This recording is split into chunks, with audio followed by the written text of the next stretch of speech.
Yeah, fucking young driver program. In other words, badger his father at Donington Park. Or, no, was it Thruxton? No, Thruxton. Donny, Thruxton. No, Thruxton. Thruxton. Yeah, Thruxton. Yeah.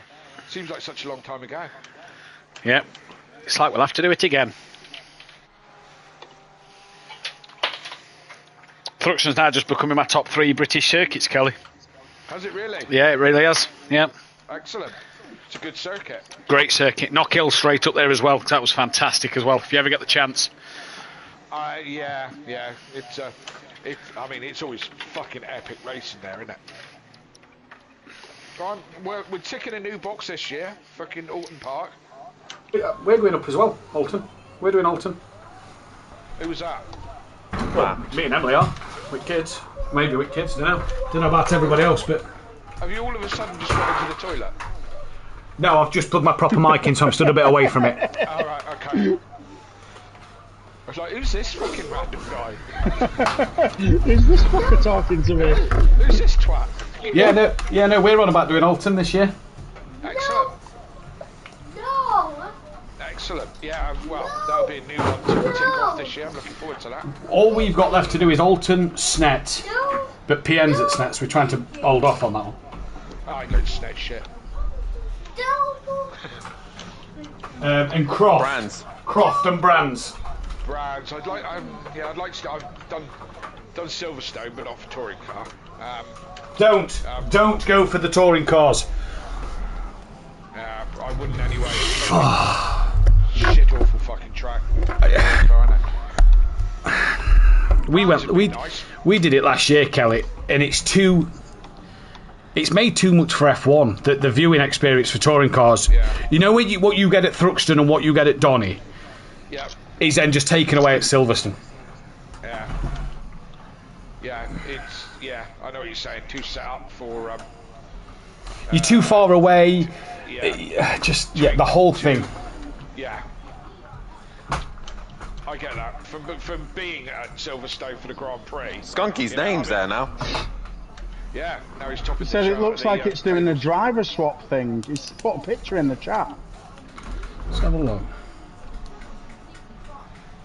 Where's he put that? Oh, in the event page. Tardot guy's going well, isn't he? Oh, it is doing a driver swap thing. What the fuck? Yeah. I know what it is. What? I know what it is. What? At the top of the entry list, there's 2 things that say drivers. Right. Right, that's edited now. That's On the editable file. Yeah, I've just edited it, so. Let's see what camera 2's like at Brands Hatch, shall we? Camera 2? Camera what? If you plug a keyboard in, you can change the cameras. Yeah, I was thinking about that. I've got a keyboard ready, but I mean, PlayStation's like nearly 5 feet away. It's a long way to go. And it's on the floor. Right, Overtaker's out there on track. He's running black and blue with a bit of green. Where's Clouden?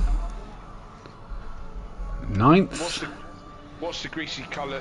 Greasy colours. They're not running the official greasy colours.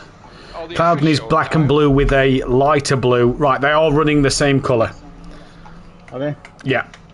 Taker's got black and blue with his trim looks green. So Taker's caved. Yeah. What a good little bitch boy. So is the Greasy Bandits official livery like kind of brown staining all around the arse? No, it's normally like green, and blue. No, green, blue, and green and blue's the main colours. Fucking hell, Matt, you don't listen to jokes sometimes, do you? No, that passed him by. Oh, yeah. John's just messaged me. John's just messaged you. Also, I've just spent the last 30 minutes sorting Overtaker's livery out. Let me know if it's okay when on stream. There we go. It's okay, but it's not as pretty as the Team Audio Sport one. I have to disagree. Just reply with 3 words. Well I don't done, care if you agree or not. I think the Team Audio Sport one is tied with the orange of SimPlay Racing. Beautiful colour. But also tied with the red, white, and black of Team SPR. Funny that they're all our 3 teams. Team SPR. Yes, baby. I feel so that's another SimPlay team. So No, I'm fine. We've heard it's the way ahead. Greasy Bandits started. Team, We've heard it's the way ahead. What you got to think, right? So Team Audio Sport is under the SimPlay stable. They're the kind of like the junior program with the best driver at SimPlay, bringing up the next up and coming driver. SimPlay Racing are two solid drivers. One's really good, one's solid. Team SPR is Daz and Gary. And I don't really need to say anything else more than that. It's Daz and Gary, right? Sorry, Daz. Alright, mate. I'm used to it. It's like Team SPR is like the Welsh rugby team, right? One of them used to be really good. And he's going to rock up at 3 minutes to 8.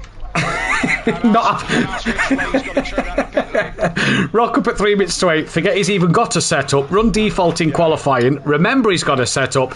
Put it on and do really good. Yeah. Yes. Yeah. Again. Yeah. Make a few tweaks in FP2, and it'll be right on it for race 2. Kelly, you want to see Gary's team name on the SimPlay server, on the team server? We put Once Upon a Time Champ. We just waited for him to. Are you doing an egg? I'll have an egg if you do one. We need more Team Audio Sport then. That's obvious. When we used to, you talk about the Greasy Bandits thing. When we used to race BMX, we had a Team Audio Sport, which we were 3 times champions. But we had an awful lot of shirts printed, and a lot of riders would wear our shirts, although they weren't team members. They were just shirt wearers. Yeah.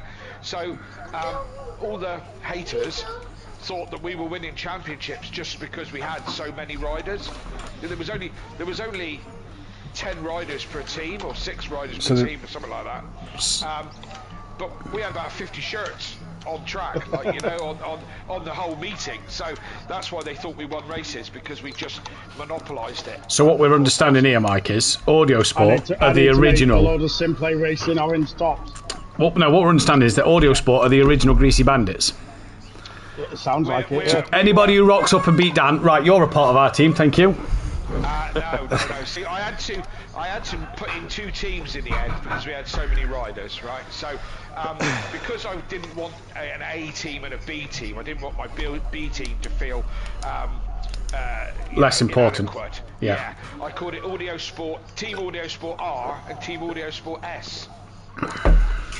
So neither team felt that. What did the RNS stand for? Retards and spastics. Yes! Retards and spastics! Fucking hell. If you bring back Audio Sport R, sign DJ Phil. Absolutely, it'd be top of the list. I can't remember, one was loaded with all the really good riders, but which one were you in, Dan? Because you were in the quick team. I fucking can't remember. Is that it all? A. Whatever it was. A, I think I was in. You weren't. I just fucking explained that there was no I can't fucking remember. I think it was R for rapid. I think we said it was like rapid or something, and slow, I think was the other one. Just to let you know, Dan, Ben is in the Team Audio Sport voice chat on the SimPlay Racing server. Yeah, I know. Right. I'm in here for a minute. No worries. I'll be going in there in a bit. So what happens when you've got drivers with Xboxes? Get them up here. It's going to be quite peaceful about Mike in there. Whoa. I'm just going to gate crash it. Fuck it.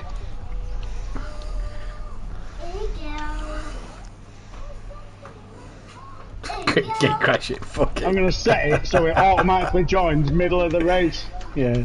Just as Dan's funnily enough about to pass you. Yeah. Booga booga! I'll have it. I'll literally have it. So there's one button I've just got to press on my laptop. So if Dan's just about to fucking make a move on someone, I'll join.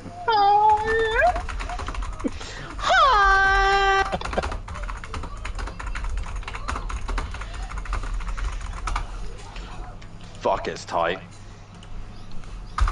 Yeah, it sure is. Second all the way down to 17th. That's pretty fucking impressive on a GP track.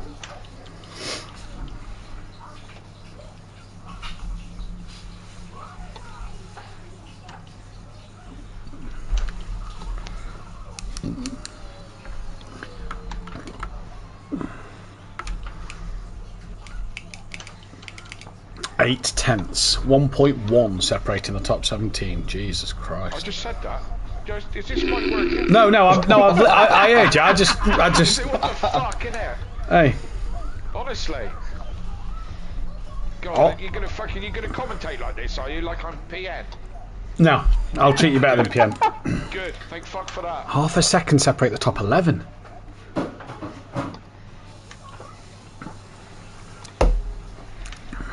This Tardot chap's quick, isn't he? Good boy. Good guy. Yeah? Yeah. That's the first I know of him. Yeah, first we've only seen him in a couple of fun events, and he looked pretty decent then. Right. Good, clean driver. What do we know about him? Where's he from? How old is he? What do He's we know? English or British. Don't know how old he is. Couldn't tell you. That's about it. Right. Not really spoke to him too much. Okay. Cheers, baby. Thank you. So.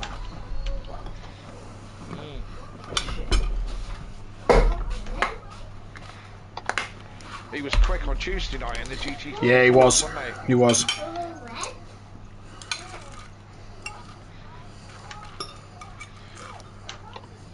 Doesn't help when the defending champ gets hampered by having the racing line removed, but whatever, it's alright. I'm over it. Well, no, now you got your big boy pants on. It's about fucking time. I I felt- dropped the racing line when I was 6. I felt really good, to be fair. I dropped the racing line when I was 6. That was 1983, for fuck's sake. I wasn't even born. Exactly. Racing line. Fucking puff.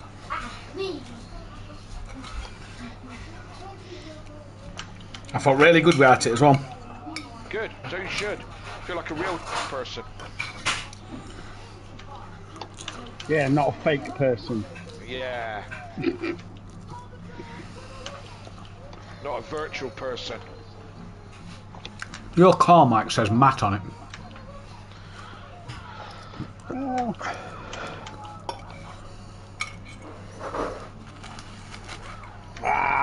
Fucking man wide, you cunt.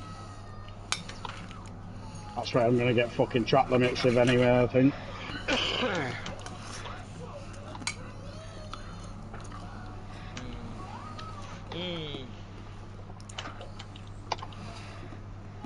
Dan's just dropped to 6th, but yeah, the stupid thing is, you know, blink and he'll be fucking first because it's at just under 2 tenths, you know. Yeah. Yeah, I was going to say that's 2 tenths, that is. Fucking Jesus, man. It's like Formula 1 times, for God's sake.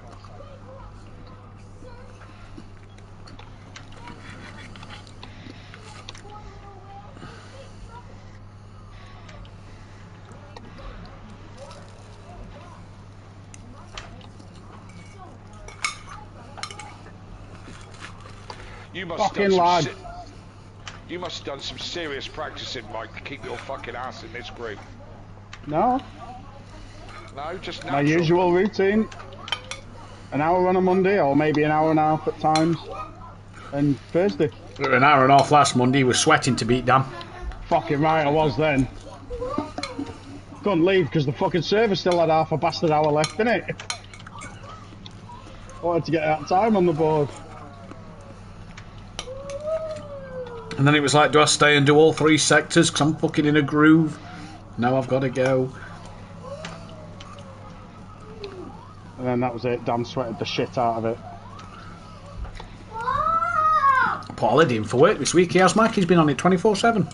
How many times he's stopped is to do the commentary. He ain't wrong. He used to sweat it as a BMX rider as well. Used to have all these fucking little training programs. See, some people call it sweating. Other people just call it maximising your opportunities to practice. Good. They've got to practice, yeah. You know. What I've always said is the fucking key to this game is practice. This compared to Project Cars 2, you can jump on Project Cars 2 and be quick straight away. You can't this. I've said it a few times. This is easier to drive than Project. It's more predictable. Hence we have the less of the major crashes, or not so much the crashes, but the major damages. You know, we don't have wheels ripped off and people sent into space and all the rest of it. And, you know, where Project would do, you'd be driving your car perfectly normally, then all of a sudden it would just do something weird, and throw you unexpected. off the circuit. Yeah. You know. But I think to be fast on this, you've got to be testing and practicing loads. To be fast on project, you've got to kind of got round, haven't you? Cheers, thank you. I think, as I said, jumping on initially, it's an easier game to drive, but to be good at, it takes more work. Yeah, definitely. Hence why I'm a lot shitter than I used to be. Well, you know, no one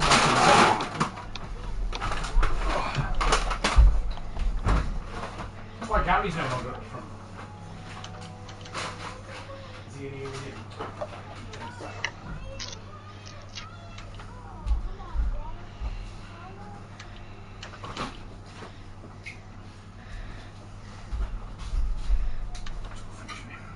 Oh, we're in the 22s.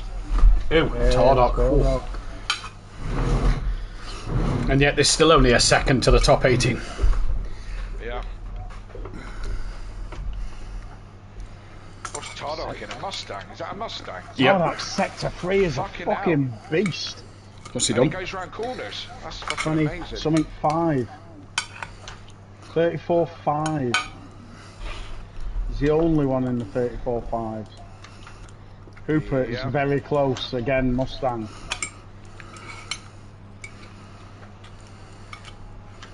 There's sector 3. That's a monster thing.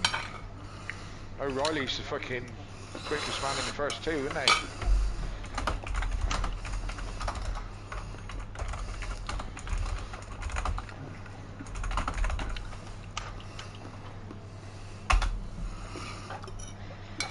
Right, Kuipers has pulled out. He didn't realise there was an hour of practice before the race. So his time doesn't help his time, so. So he's pulled out the season? Yeah. Okay. Who has? Kuipers in pro. Be right back. I'm just going to go to the toilet and top my drink and that up. If you're not here when I'm back. Good luck, boys. And you. And you, Mike. Well, I wish, Kelly, but fucking hell, you never know. Sun shines on a dog's arse some days, mate. Exactly. Oh, there it is. We're getting the sayings back now. Hey. See you later. See you later. Mark that down in my notes. 1. Just had a refreshing mouthful of mango Rubicon.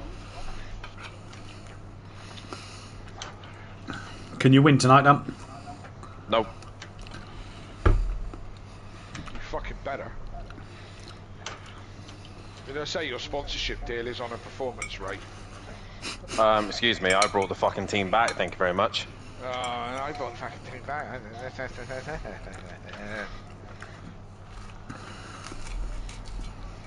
Yeah. Don't do that in front of people, Dan. Let me feel like I'm the boss.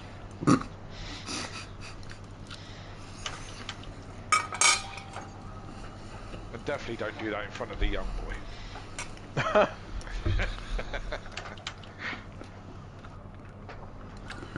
Look at Taker down in 10th. Fucking, that was looked a bit of a handful, Dan, out of fucking that last one. Dan, question for you. I thought Clouden was quick. Thought I was quick. Yeah, but you're at least at 7th. He's at 14th. Yeah, 7/10. Hiding his pace. Matt. 7/10, man. Well, the way he's been going off is in McLaren. He's going to be right up the front of the grid. Yeah, well, yeah.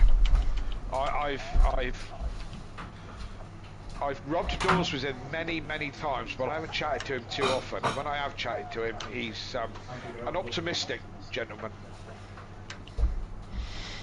He's good. He's good enough to be. He's good enough to be up the top. Yeah, he's sandbagging. Oh, no doubt, but he takes it very seriously.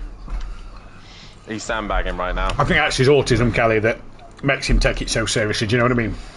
Right, I didn't realise he had autism, so... Neither did we two the other week. Oh, there you go. Did he know? O'Reilly's in the 22s. Dan's in the gravel. Right, quick, and then we can go into the comms box. All that track, Daniel, all that track. Fucking wringing its neck. Oh! Definitely wringing its neck. Right, I'm gonna go enjoy Ben now. Alright. Best of Best of luck. luck. Best of luck. Best of luck, Catch you all Dan. later. I'm not going to Alright. say it. Good luck. Yeah. I fucking hope Overtaker bins it into the wall first corner, the fat fuck. Sorry? What was that I you did said, not start. Joseph? I said, No, you didn't I hope stutter, you just- Overtaker bins it into the first corner wall. That's better. You want to work on your pronunciation, sunshine. He's a fucking Another dick. Overtaker fan then. Never liked him. No, I've never liked the cunt either. Oh, I think he's fucking awesome. I love him. Look at them all in the little own chats there. Just to say, Daz, there is a Discord chat in the server for Team SPR if you wanted to go in it with Gary. I was going to set a normal one up. Yeah, I thought you would. I did say to Mike, I think them two will just stay PlayStation. I can see in the SimPlay Racing Discord now, we've got Driver Race Room, SimPlay Racing, Team Audio Sport, Team SPR. You can, Daz, you can tell which Gary which way to turn as he comes out the pit lane, yeah? Yeah. Because he'll ask you what track it is first. He's cutting it fine. He always does.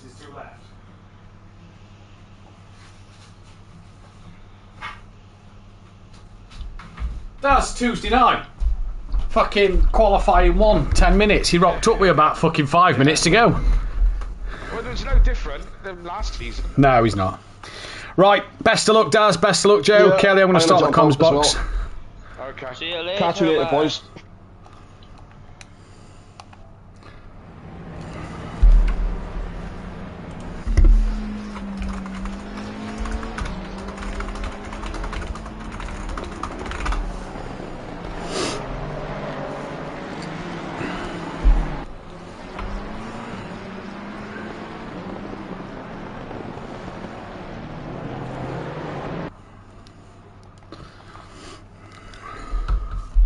Hello, hello, hello. Hello, hello, hello. Alright. Right. Oh, is my mic loud enough? Yeah, I'm just going to turn you up on my end. Right, okay. That should be good. Turn the racing volume up a little bit. No, go a little bit higher. And then we'll bring you up a little bit more.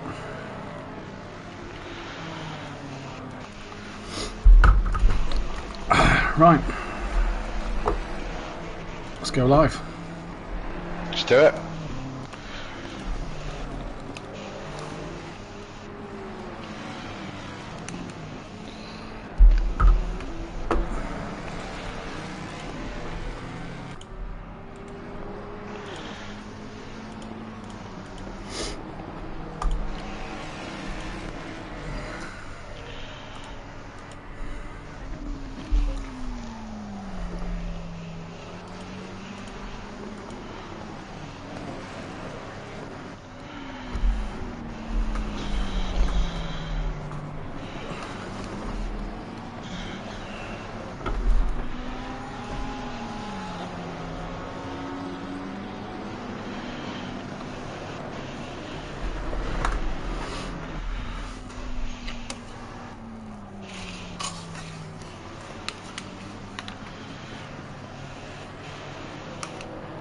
Joseph Bates, 3.9 off the back. Holy fuck.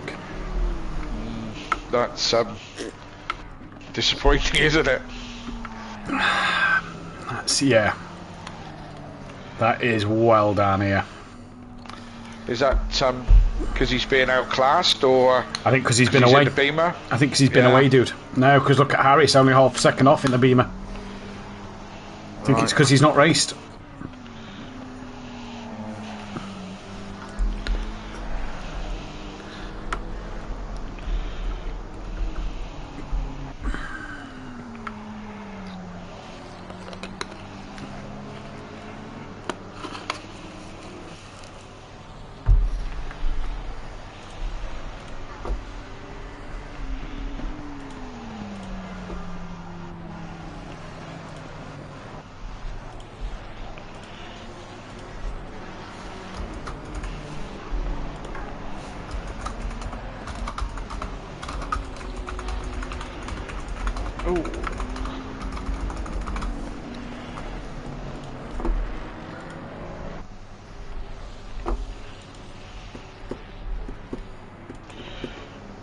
Yes.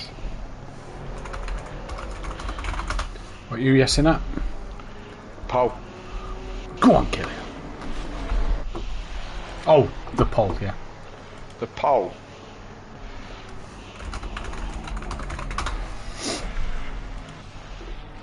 Oh, look at the pole at the top. Jesus Christ, man.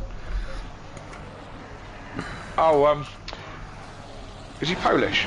O'Reilly, no, he's British. Oh, right, okay. In 0.5 of a second, holy fuck. 5 thousandths. Yep.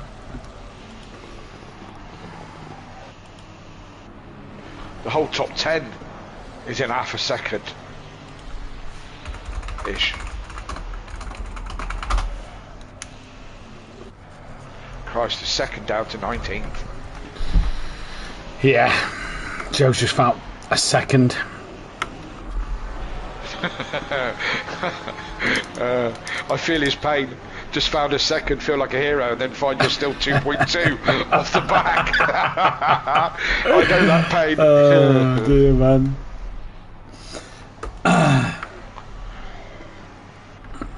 Right, time run. Okay, 2 minutes. 2 minutes. Have I got? No, I haven't.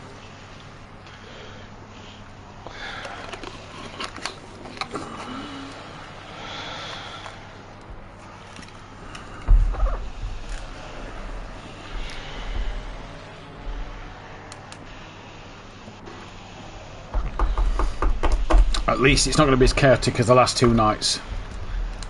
What was last night like then? Chaos, I suppose. Pretty bad. I mean, I was busy. We had an elf visitor to come around this morning, so I had to finish decorating and moving all the bits around everywhere. So Right.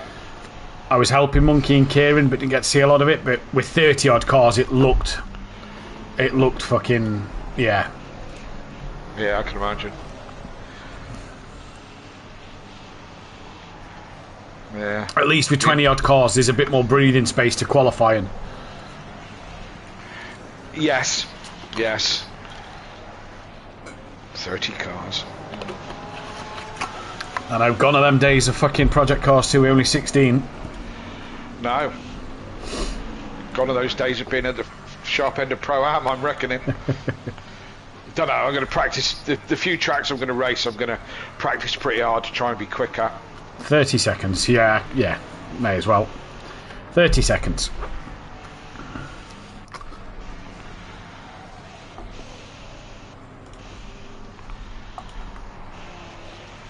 I'll count down from 5. I'll go 5, 4. I'll go quiet, and then we'll go live. You'll hear me start. Yeah.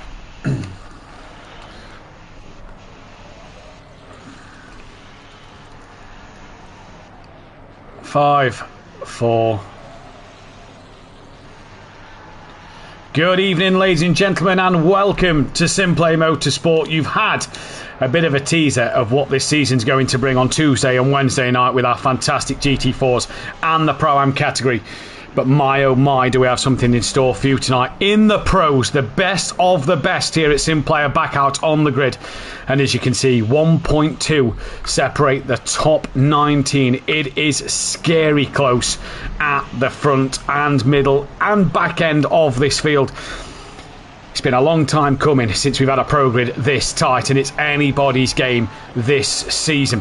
I'm your host, Matthew Duffin, joined in the box by somebody who hasn't been in the box with me since Season 4 of Project Cars 2, almost 3 years ago. Sweet and Sticky do make a return for this Season 7 of ACC in the Pro category. That is, of course, Kelly Davis joining me back live for the season. Good evening, Kelly. Welcome back to the Pro commentary box. It's great to have you here. What a championship we've got in store today.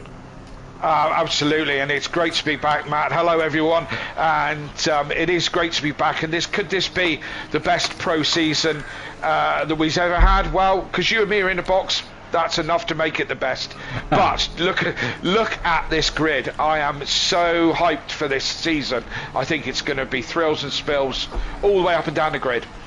there is so many cars, so many drivers out there fighting for that one prize, to be and run what this man has done 10 times here at SimPlay Motorsport. Dan Davis, of course, back-to-back championships. He did it last season in the Lexus. He did it 2 seasons before that in the Lamborghini. He's now gone for that rear-engine car of his beloved Porsche, and he's trying to bring home the glory for Team Audio Sports and for himself in that rear-engine car. A big challenge for Dan this season, Kelly. We know that going back to the Project Cars 2 days, the Porsche was an almighty car. It isn't. It is far from that on this game. And Dan's got to bring it, hasn't he? He certainly has, yeah. He's got to step up his game, and would you argue that he's picked the wrong season to try and bring the Porsche to glory, because the competition is so tight and so fast that he may have picked the wrong season to bring this Porsche back. But if nothing else, it looks lovely in the Team Audio Sport colours. No bias. It does look lovely. It looks really nice, and it looks like it's going to be a brilliant. Well, let's see what it will be. 3 tenths currently off the pole of the minute, but practice is practice. We don't know the fuel runs. He is partnered as well this season by an up-and-coming driver. He left BSP at the end of last season to come over to the SimPlay Racing sort of stable, if you will, running under the Team Audio Sport car of Ben Rook, a man that you actually, Kelly, brought into the channel.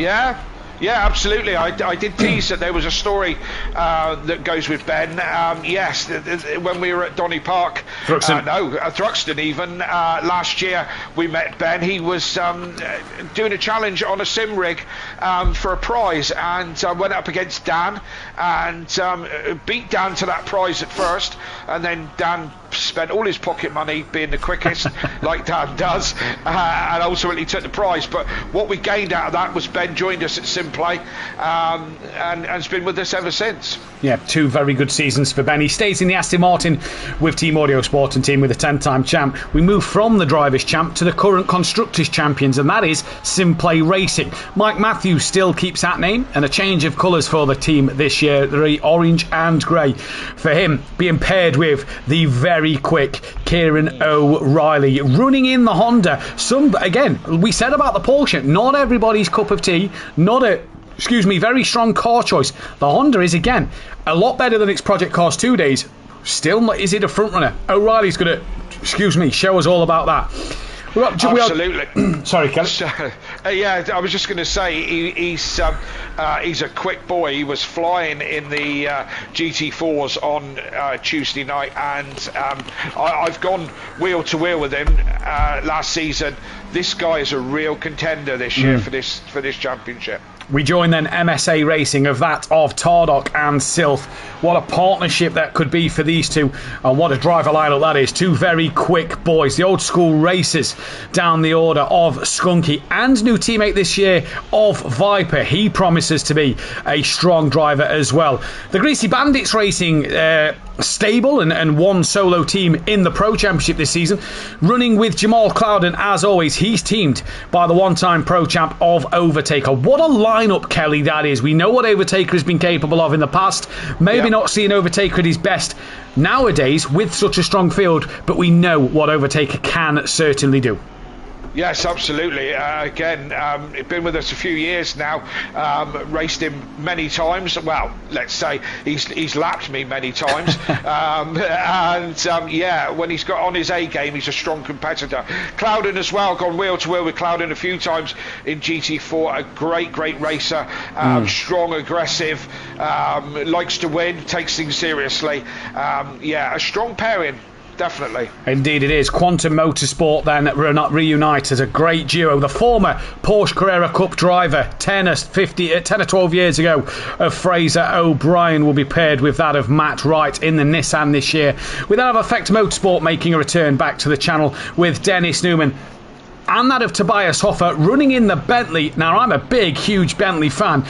Would it make it in the pro category? I think you can get away with it, but Tobias Hoffer, huge ask for him this season. The Scuderia Tempesta team of Ethan Coe and Sky Schundelmeyer make a return as well. As Team SPR, Darren Yeo, I was looking for his teammate, but there's still about 10 minutes left of qualifying that we've got to have, so he'll be running late.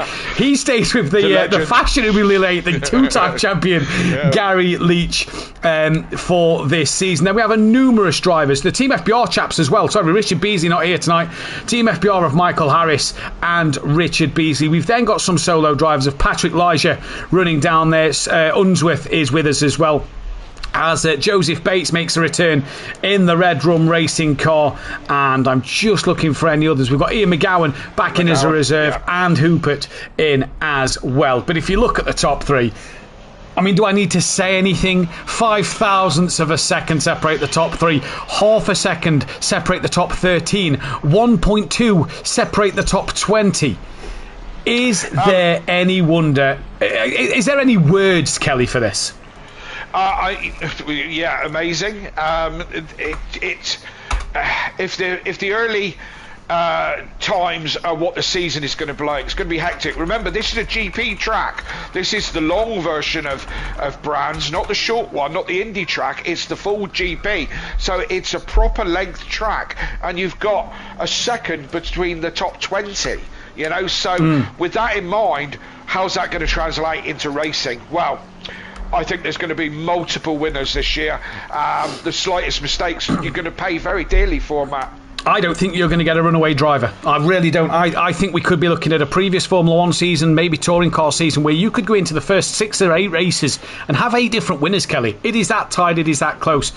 Obviously, this circuit, Brands Hatch, provides great entertainment and is one of Britain's most iconic circuits as well. The British roller coaster, they like to call it. And what a place it is. And we can bring you a few track facts of this circuit. Really great to see some of these facts. It's a 2.433 mile circuit. That's 3.916 in kilometres. It's got 11 corners, 3 left-handers and 8 to the right. Pole position starts on that right-hand side. The ACC lap record, which is interesting to note, this is the ACC in general. So this is worldwide, based off of PC and Xbox and PlayStation.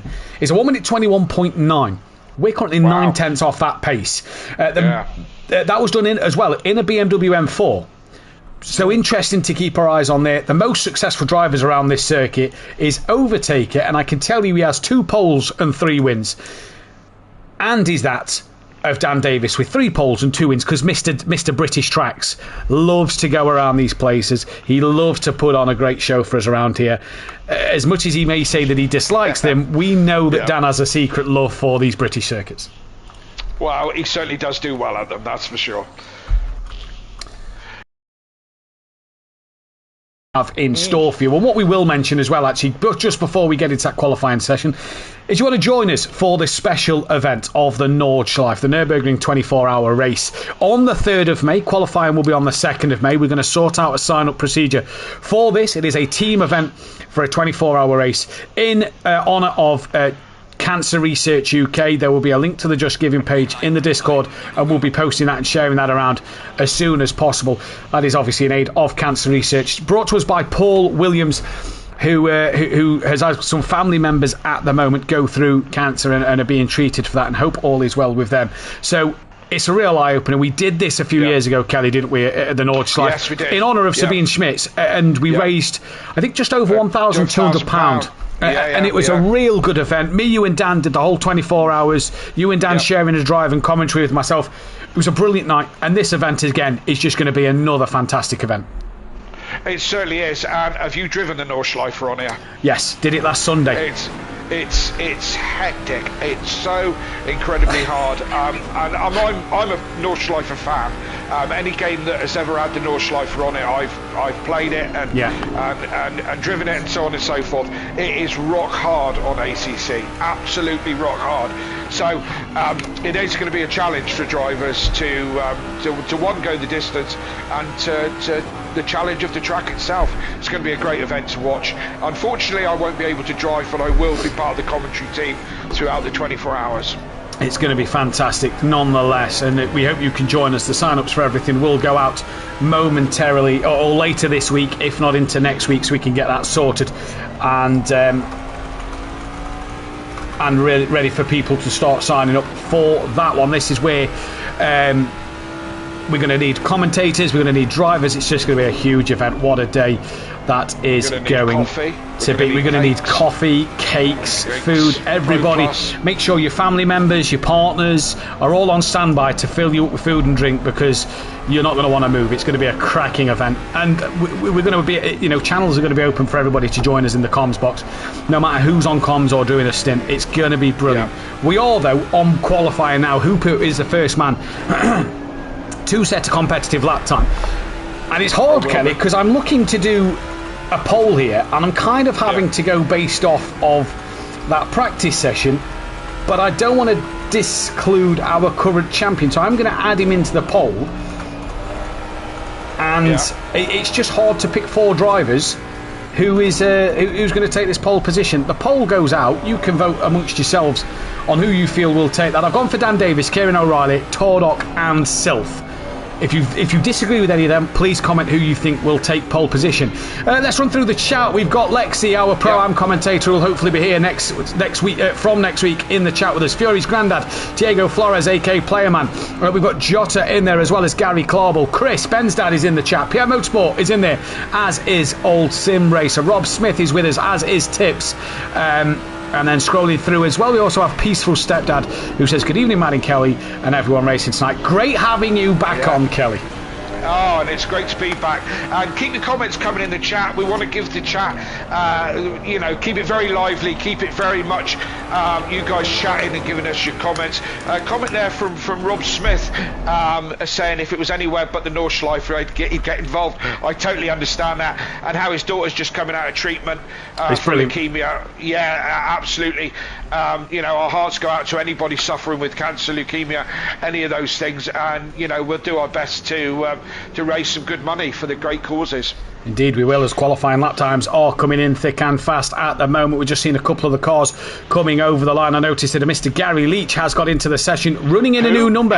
Gary Leach, the old has-been, the 2-time champ, running in the current defending champions car of the Lexus, running in the number 313. He's got rid of the 131.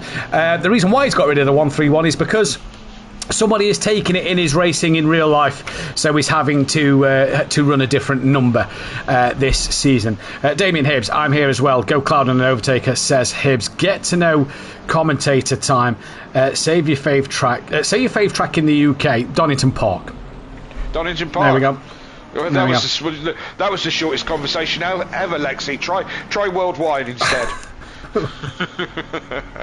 As Dan goes quickest, first man into the 22s. No bias. Here we go. Hey, look, we said that he's a man who's been on a mission, and he's got to be on a mission, Kelly, this season. He's really got to be on all pace at the moment, as Ian McGowan goes within 55 thousandths of a second of him. Jamal Clouden set a lap time at the moment. He's coming towards the line. He puts it up into P5. We're going to drop back to course 77. That is Mr. Overtaker, who comes towards the line. Watch out for Mike Matthews just behind him. Overtaker moves up the order. Mike Matthews now moves up ahead of Jamal Clouden, the 135 of Matt Wright. The Nissan Godzilla takes to the circuit this season. What a car to see out there on the pro grid.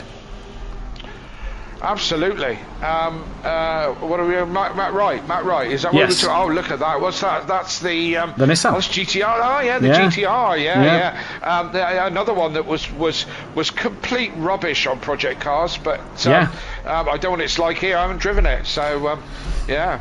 Good car in real life. It does seem to be a good car in real life. Paul Williams, Viper will be up there or thereabouts. I think this season is wide open. I couldn't agree with you more, Paul Williams, as Darren Yo's coming round the final corner now towards the line. Next man on a valid lap. Where does Darren Yo go? P12 before Dan Davis comes to line. Rob Smith, Castle Coombe, best track in the UK. Lexi saying Alton needs more love. I'm biased, so home track. I'm a bit biased with Donington Park, as Dan Davis doesn't improve. Alton Park, the footpath. Yeah, I'm going to the footpath this year for the British Touring Car. And Castle Combe. Yeah, Castle Combe. Been there once for Jap Fest. Yeah, saw a guy smash up a Subaru quite nicely. There we go. But, yeah, they used to do touring car there once before, didn't they? I'm not too sure. Long time ago, I think. What I will say is Knickerbrook, best corner name in the world, and you told us the fact live on stream in a pro category. Michael Harris goes, stays P10 and drops under that 1 second mark to Dan Davis. Patrick Elijah will be next towards the line. Tracy in the chat, good evening. Back to racing. Go Sky, great to be back to racing. Snettington, I'm biased, local circuit. Castle Combe 10 minutes away from me, and I used to live in Bath, so it was my local track. So Rob Smith as Lager goes P12. Who's coming round? The 113 of Joseph Bates, yet to set a lap time at the moment. Yes, absolutely. So Rob Smith saying used to live in Bath. Yeah, that's why the Castle Combe thing. That's probably the closest track to me, Castle Combe, and that's 200 miles away. Yeah, exactly. Yeah. Make SimPlay meet-up at Alton Park. Hey, we always have a SimPlay meet-up at Donington Park. That's always a given as Darren Yo moves up into P12. There is a few of us going to Alton Park. I'll be there as well, hopefully this year, as we get towards Tordot. Currently just under 2/10 off the pole as Dan Davis comes round, start a flying lap. It's Sylth who's gone pole with a 22.8. Yeah. Tordot goes now pole with a 22.5. Do we have any magic left in the tank this season? There's car 14 of Ben. I can't see on the list. He's currently down in 12th, 14th. He's now gone up to 9th place. Ben with a good time there, car 34. Yeah. Next man I can see on a valid lap time, but I can't currently find car 34. On the leaderboard, it's Michael Harris. There he is. So what were you saying? The overall ACC lap record from is, what? 121.9, did you say? That's what Dan Davis has done. Dan Davis did these graphics and found out all the information. A 121.9 is that record. We're bearing just in over mind half a second away that from is probably done, Kelly, in optimal tyre temperatures, optimal conditions, maybe on a hot lap here or there. Yeah, certainly on a going for a hot lap, not in a session with 25 other cars or whatever. Not in a session with 25 other cars with a bit of light cloud about that's set to 6 o'clock at night. So, not the ideal time. Here comes Overtaker, 7/10 off the pole, doesn't find an improvement. The next up to the line will be that of Darren Yo, who moves up to P13. So let's jump to Dan Davis, 0.4 of a second off the pole at the moment for the defending champ. But we know what he's like in qualifying. He always springs up with the last lap. And he does improve, but not a lot yet. But Dan Davis loves the edge of the seat stuff. Ask PM Motorsport. He went deaf a few times in qualifying last season. So hold on to your headphones, Kelly, because you might want to take them off if Dan Davis gets pole here. The 9:11 is coming towards the line. That is Molly, who is coming around to finish his first lap of the night. Not yet got a lap time on the board and goes within 3.4 seconds. Who's next? Car 11 of Mike Matthews. We've got in the chat Chris R saying probably Thruxton and Donny. Thruxton is definitely my second favourite. Done about 10 touring car events there. So fast, so incredibly fast. Great track. We've also said, Rob Smith saying no tracks in Cornwall, sadly. Well, they are, but they call them the main roads round here. They're more like horse tracks. No tracks in Cornwall, but there is a Ginsters factory, and that's the most important thing for Cornwall. That's all you need to know as Bentley comes round the final corner. Tobias Hoffer, 1.4 off the pole. Does he improve any? No, finds no time there. I think it's in Launceston, isn't it? I don't know. I just googled it and know it's in Cornwall. I think, well, us Cornish don't really think Launceston is Cornwall. Oh, Overtaker jumps up into P3 from P9 on the grid. So that is a heck of a lap time there from Mr. Overtaker as Dan Davis is coming through clearways. Dan's bailed, so you will not be deafened by Dan Davis's triumphs tonight. But what about Gary Leach? 2.3 off the pole. Here comes Alexis of Gary Leach towards the line. He comes. 1.9 stays down in P20. The 6.64. That is Ian McGowan next to finish qualifying. He's going to bail to the pit lane. So now we need to change back the camera angle and find out who car 34 is. That is Michael Harris. 0.8 off of the pole at the moment. What will Michael Harris be able to pull out of his bag today? Couple of hundredths will put him ahead of Ben Rook. Can he get a couple of attempts to put himself in that top 5 of the grid? Doesn't improve there. The car behind him is Ben Rook, who doesn't improve. He stays 10th. 3.02. That then is Skunky, who is coming through clearways now. What will he do as he comes across the line? Half a second off the pole, just under. Goes up to P3 within a 10th and a half, so a good lap there from him. And next will be Viper. Yep, and where is Viper? Yeah, he's coming round the last corner. 6/10 off the pace at the moment. Goes a little bit quicker, half a second. Within half a second, goes up to 8th. Tobias Hoffer improved up to 14th as well. There is Hoopert. Could be looking to make this a Ford Mustang 1, 2, 3 at this stage of the race, of this session, as he comes round clearways now. Can this Ford Mustang just find a 10th and a half to go above Skunky? Can he find enough to go on pole position? He finds a bit, but it is not enough, and it is the man of Tordok who will start this season provisional pole, defending champ down in P6. But it's not about the pole position. You only get the 1 point for that. It's all about the 20-minute race. Absolutely. It is. That's absolutely right. Qualifying's one thing, but race is going to be something else. So don't go away. Rob Smith not agreeing with you against this statement, and quite right, Rob. It's not a real pasty. And Chris saying he's sometimes in Redruth. He'll pop in for a coffee. You're always welcome, Chris. Bring the biscuits as well. There we go. Bring the biscuits. Bring the pasties. As just noticing that Skunky's gone back to no name. So for some reason, it's acting as if Skunky's doing a driver swap race. So no name on that grid. Car 302 is that of Skunky. So just remember that one for the remainder of the session. We don't know why. Mike thinks he knows why and has sorted it, and it will be rectified then going into next week. Yes, indeed. Quickly back to the chat, and Fury, who's our very own... oh God, what's he called? I've forgotten his name. Fury. What's Fury's name? Joe Bates. Joe Bates. I've been away for a while, Matt. This stress is terrible. Hang on. Let me have a mouthful of my mango Rubicon. Yeah. 30 seconds. Best soft drink in the world. Looking for a sponsorship. Joe in the comments. Castle Combe. Combe is the best track because I've been there. Okay, fair enough. You've also been to Donny. You've also been Donny and Thruxton and Knockhill. Yeah, and all those. He's a strange boy. Don't worry. I tell you what, Joe is a comfy pillow. We had a long bus ride up from yeah, no, he is. We had a long bus ride up from Mansfield up towards Knockhill, and Joe was very comfortable to sort of rest my head on and fall asleep with. I'm and glad to hear it. We was dumped in the back of the van, they put the riffraff in the back. Me and Joe had the beers back there in the fridge, and it was nice and cosy. Me and Joe, we had a nice sleep. Lovely. Rob Smith saying I'm in Helston, just down the road. Absolutely, it's lovely over in Helston. Matt, they're all. It's a lovely community. All cousins they are over there. Yeah, I'm just currently trying to input all this qualifying sorry, Rob. data. I've just noticed O'Reilly is 24th. What happens to O'Reilly? Well, I didn't see him in qualifying, Kelly. So what happens? No, he wasn't. Tordok was. He was top of the times in practice. So I am just getting. He topped the times a few times before Tordok. Let me have a look. No, he didn't set a lap time in qualifying. Really? Yeah, according to this, he did not set. Yes. Apologies. Him and Tibbs had a qualifying ban carried over from last season. Right, that is why him and Tibbs haven't set a qualifying time, and they're both down the order. So ignore me. Okay.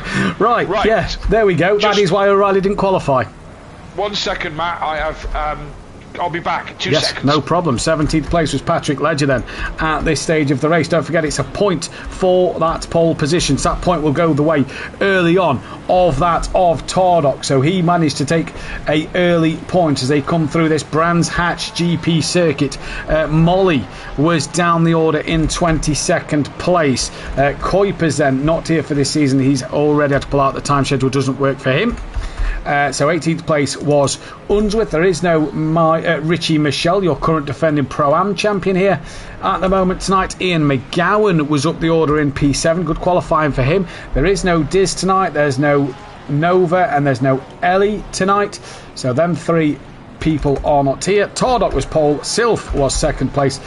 Croyce, I don't remember seeing his name out there, or Gorb as well. So a couple of drivers missing from tonight then, and we can remove that and that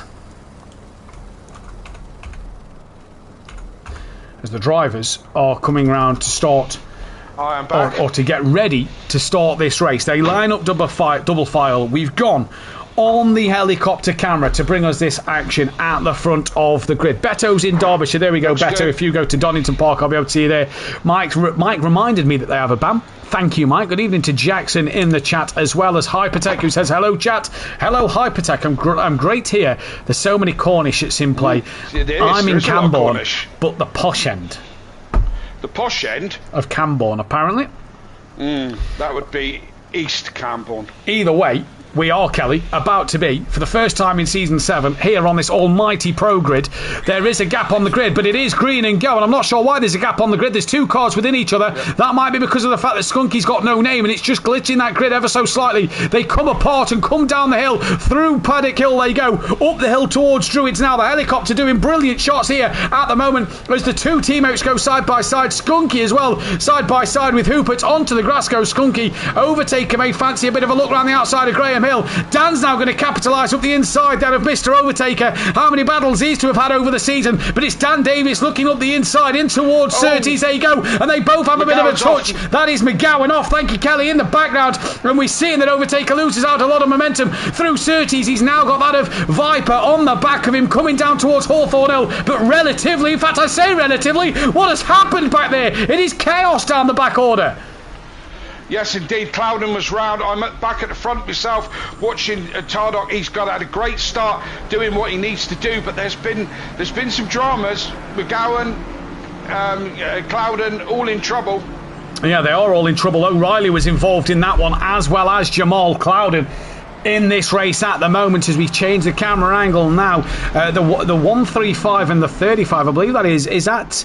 Sorry, it is a 35 of Darren. Yeah, we'll bring the pictures when we get them. Mike Matthews had a decent start. He's on the back of Viper already, both in the Ferraris. Ben Ruck kind of in no man's land at the minute, as Michael Harris has got that of Fraser O'Brien, who tucks underneath through Clearways. And here he comes, and down towards Paddock Hill Bend. Fraser O'Brien looking up the inside of Michael Harris, the runner-up last season in Pro. They nearly touched doors. Harris just drops a wheel into the gravel of Fraser O'Brien, nice and cleanly.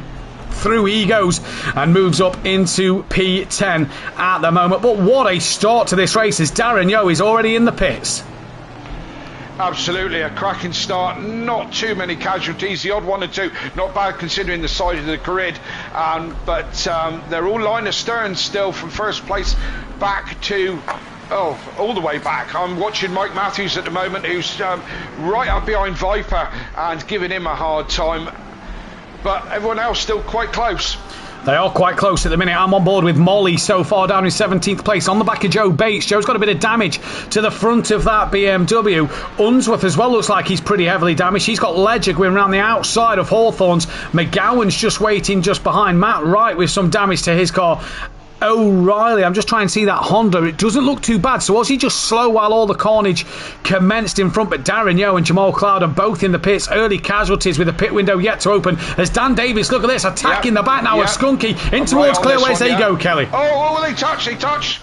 Yeah, Dan just touched the back. Overtaker goes right round the outside of the pair of them while they're scrapping. I think Dan just clipped the back of Skunky, put him a little bit sideways, and Overtaker went right round the outside. Viper's in the pits. What has happened to... on that beautiful. Apologies, Kelly. What has happened to Viper? He's in the pit lane at the moment. Who knows? Just going on board with him. There's no damage on that car, so I'm not quite sure what the situation is there with Viper. But you're right. Dan Davis did just clip the back of Skunky. Overtaker, I think, did tap the back of Dan just after that.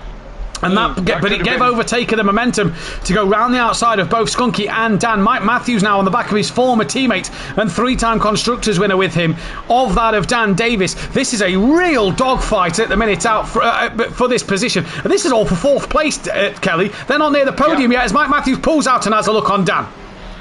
Yes, indeed. They seem top three have seemed to have dropped these a bit. Overtakers now in the Jarno Trulli position of being the cork in the bottle, or the KLF position, as I like to call it, of being the cork in the bottle with all these guys behind him. And the top three have checked out a little bit now. Yeah, they have indeed. It's going to be interesting to see what Overtaker can do now that he's ahead of Skunky. Can he pull away? Obviously, very interesting to note that the pit window will open in about 55 seconds' time. So those drivers who've already pitted have got to come back out and do their pit stop once again in this race. So that's kind of their first race done and dusted and put to bed. And they'll have to go again in the second one, especially for the likes of Jamal Clouden and Darren Yeo. who look like they may have had some big damage. But this fight at the minute is Overtaker, Kelly. If I'm not mistaken, he's ran wide, but he has just started to drop these three, as if Skunky may be that cork in the road. Yeah, absolutely. Both Overtaker and Skunky a little bit tardy on the brakes into the what is that hairpin called? Druids. Druids. They were both a bit squirrely under the brakes into Druids.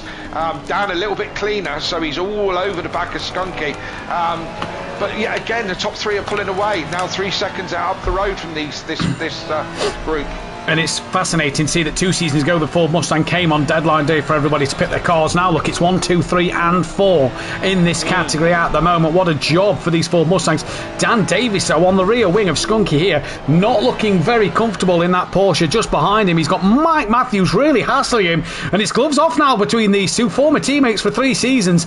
Former champions with each other. Mike Matthews will now be putting the pressure on Dan Davis, and Ben Rook just sat behind in the Audio Sport car, Dan's new teammate, watching on. But if you ask me, Kelly, it's now Dan that's kind of become the trolley trainer. Skunky seems to pull away from him, and Mike's now having Ben catch.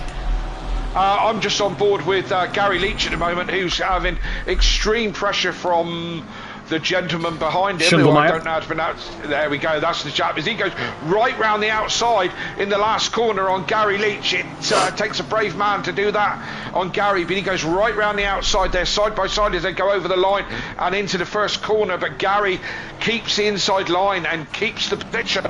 Yeah, great move from Gary as Mike Matthews, Tobias Hoffer, Joe Bates and Patrick Liger. Kieran O'Reilly also in the pits as up the inside goes Sky Schundelmeyer. Up the inside of Gary at Druids with damage on that Porsche. Gary's going to try and come back up the inside through the Graham Hill bend. They do so. This is great racing between the pair of them. Former teammates a few seasons ago as well. And Sky Schundelmeyer having a fantastic fight at the moment with Gary Leach. Former teammates, now rivals. And Gary Leach, has he come out on top? No, he's not, but that Lexus, we know how mighty it is in a straight line, and we know how much the Porsche likes in a straight line. Down Hawthorns Hill they come, to Hawthorns Bend. Gary right around the outside, no brakes earlier, he's going to try and tuck underneath, and I think that Porsche has managed to now get the move done. Good job from Sky. Absolutely, it's brave to go side by side through that section, that's for certain sure.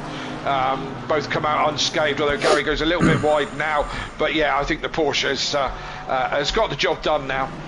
Skunky then is on the back of Overtaker. Dan Davis looks like he's decided to drop the car into the pit lane, and in he will come then as we just drop back Ethan Kerr. It is only Dan Davis at the minute who has come into the pit lane. I wonder if Schundelmeyer or Gary will pit. Don't forget Schundelmeyer 23rd due to carrying a qualifying ban from last season as McGowan enters the pits, as does Unsworth.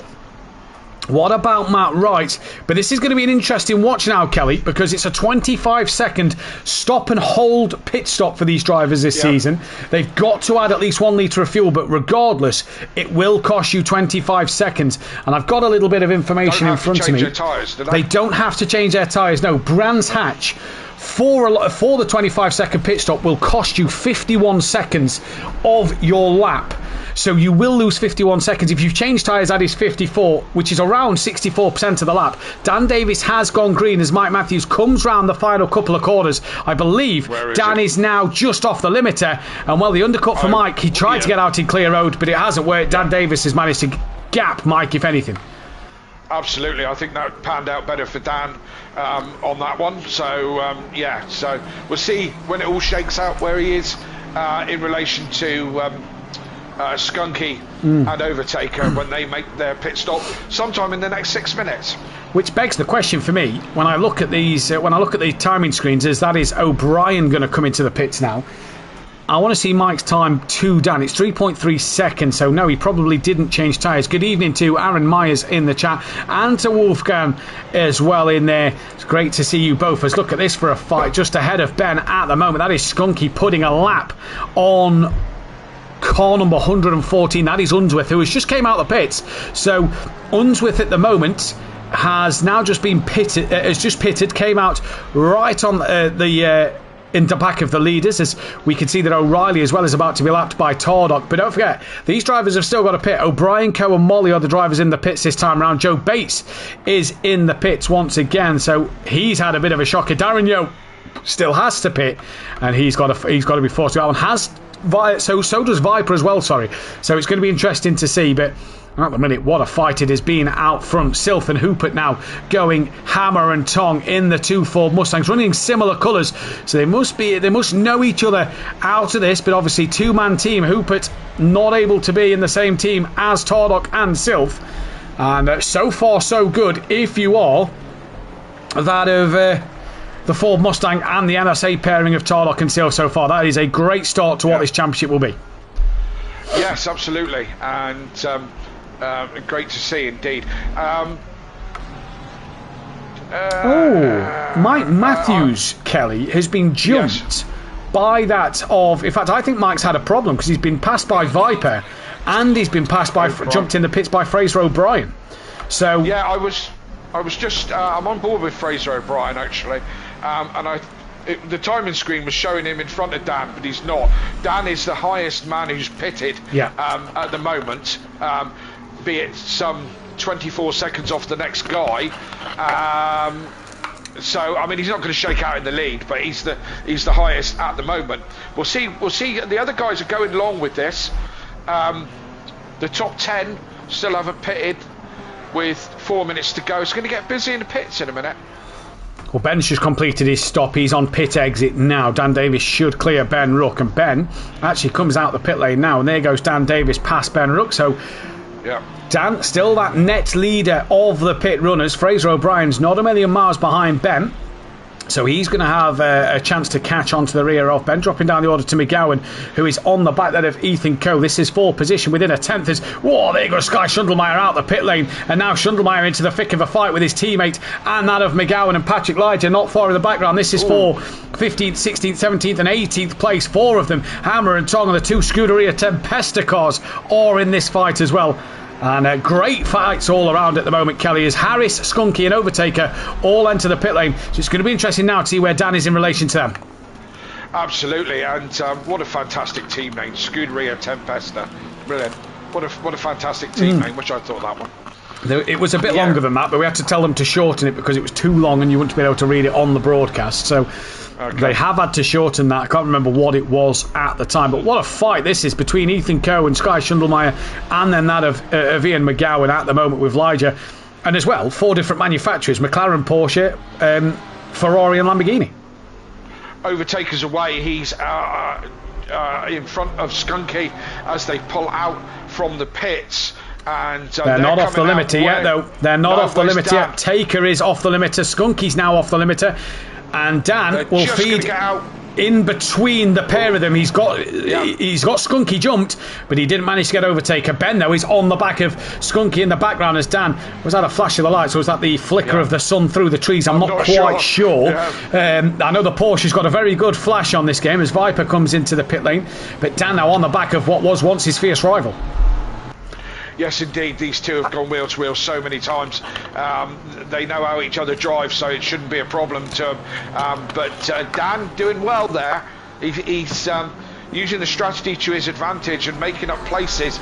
He's now got to, as I said, got to get past his old rival to move forward. Yeah, he's jumped up one, hasn't he? He got rid of first of all, he got rid of the pressure of Mike in the pits, and then he jumped Skunky in the pit lane, so that's one done. And Dan looking for a way, left, right and each way till Sunday, but cannot get it past that big Ford Mustang on what is a difficult track to overtake, and really round Brands Hatch. I was going to say that, It's not about... Dan's made a mistake, a rare mistake from the 10-time champ into the gravel. I think he braked on the grass on the outside, coming up through Sterling's. Overtaker's now all over the grass, and Dan Davis losing out towards behind Ben Rook, and he's now got the pressure of Harris and O'Brien. Not massively put him under pressure at the moment because they're having their own little squabble in the background, and that could let Dan off so far, but a rare mistake from Dan Davis. Yes, indeed. I think he was kind of sucked in a little bit by the line that Overtaker was taking, and breaking on the grass. Just a little bit too far, threw him offline, and it's so easy at that end of the GP to get it wrong. Massively is indeed, as O'Reilly and McGowan come up through towards Paddock Hill Bend. O'Reilly is on the back of McGowan at the moment. Darren Yeo has pitted. The only 3 that need to pit is Silf, Hoopert and Gary Leach, going for the long strategy here. Where is Tordok? He's a bit behind him, so Gary going long for the long one. Yeah, he's risking this 50 one. 50 seconds, Where is Gary on there? He'll get in the pits. You've got to be in pit lane. Let's not forget, you've got to cross that line for the pit limiter before the timer runs out. As long as you're in the pit lane, you'll be absolutely fine. He's in the lane now. In comes Gary Leach. What will that do for him? Don't forget, he was just behind that of Sky Schundelmeyer. So overtake a breathing space. Skunky now has got a bit of breathing space from Ben. Ben, then Dan Davis, then it's Michael Harris and O'Brien, with Mike Matthews not a million miles away. Tobias Hoffer in the Bentley running P12. Good showing from Tobias then. Ethan Coe 13th, with Schundelmeyer 14th. Patrick Lager from Ian McGowan. Then it's Kieran O'Reilly. Matt Wright in the Nissan. Then it's Scott Unsworth, Molly Viper, Joe Bates, Darren Yeo, and Jamal Cloud, who still looks like he's got damage on that McLaren. And well, not the debut for Jamal, not the first race he'd have wanted this season with such promise in the pre-season testing. No, indeed. So that's everyone done with the pits. Gary Leach, the last one, still in the pits, but he's off his marks now and he's away. We'll see where he comes out in relation. As he said, he was racing with... Yes, Schundelmeyer is absolutely gone. Gary's came out 17th place. Oh, yeah. Yeah, so the long strategy didn't really give any gains for Gary Leach that time. But it'll be a learning curve for Gary. Yeah, he'll still be trying to get to grips with this Lexus for sure, as O'Brien has got up past that of Michael Harris. And next up for Michael Harris will be Mike Matthews to try and come and take position of that one as well. And at the minute, great start to this race here in the Pro category at the first event of Brands Hatch. What a day and night it will be for these drivers. We head to Spa-Francorchamps next week. That's going to be another fantastic race to watch around there. You can join Dan Davis live in the box on Tuesday night for GT4s. Lexi should be back with us. Marshall should be with us for then the Pro-Ams for that one. And myself and Kelly will be back on Thursday night next week for that at Spa. What a race that provides to be. Normal time race, as well as Michael Harris is looking up the inside into Paddock Hill Bend on that on Fraser O'Brien. Lovely move that, but Fraser O'Brien looks to get the up and under. The switchback, an absolute peach. Back up the inside for Druids. Thank you, Mama, through for the Carrots. First one of them of the season, and Fraser O'Brien's through. Absolutely. How do you like those apples? Yeah, well, hey. That's the one. Good evening to Swindle Mac from the ARL channel. I can see there. Great channel to be a part of, as Harris is looking back up the inside, then on Fraser O'Brien through Surtees. And it's anything you can do, I can do better. But O'Brien's not give up on this one yet. Down Hawthorns Hill they come. They're going to have a frustrated Mike Matthews since the pit stop, sat right behind them. And can Mike follow O'Brien through? Whoa, big contact of Fraser O'Brien into Harris, into Mike Matthews. Well, 3 into 1 didn't work. We didn't even get 2 into 1 at Hawthorns here. And the Bentley will come through like the tank it is and will pick up 3 places. And what a mistake from O'Brien and Harris here. Didn't quite see what exactly happened. Back towards the front though. Ben Rook at the moment, 6th place, putting some pressure on Skunky. Yeah, they just touched. It was the car behind. Who was it? O'Brien. O'Brien, the 47 car that touched and put the other one into a spin, and Mike Matthews just got caught up with that as well. So unfortunate, but it kind of looked like it was going to happen, didn't it? Yeah, it did kind of look like it was going to happen. So that's a shame for Mike Matthews to be caught up in that one. He did nothing wrong there, but that is the way the cookie crumbles at times, and that's racing at the end of the day. You've got to take it. You've got to take with what you get, isn't it? And at the minute for Mike, it's not been the great one, as Silfia, I'm looking, has some damage on the front end of his Ford Mustang. That could have brought Hooper back into play. So we'll give you a quick running order as we enter what is going to be the white flag lap next time around. It is Tordock who leads from Silf, from then that of Hooper did. In fact, Torlock has a 3.8 second lead.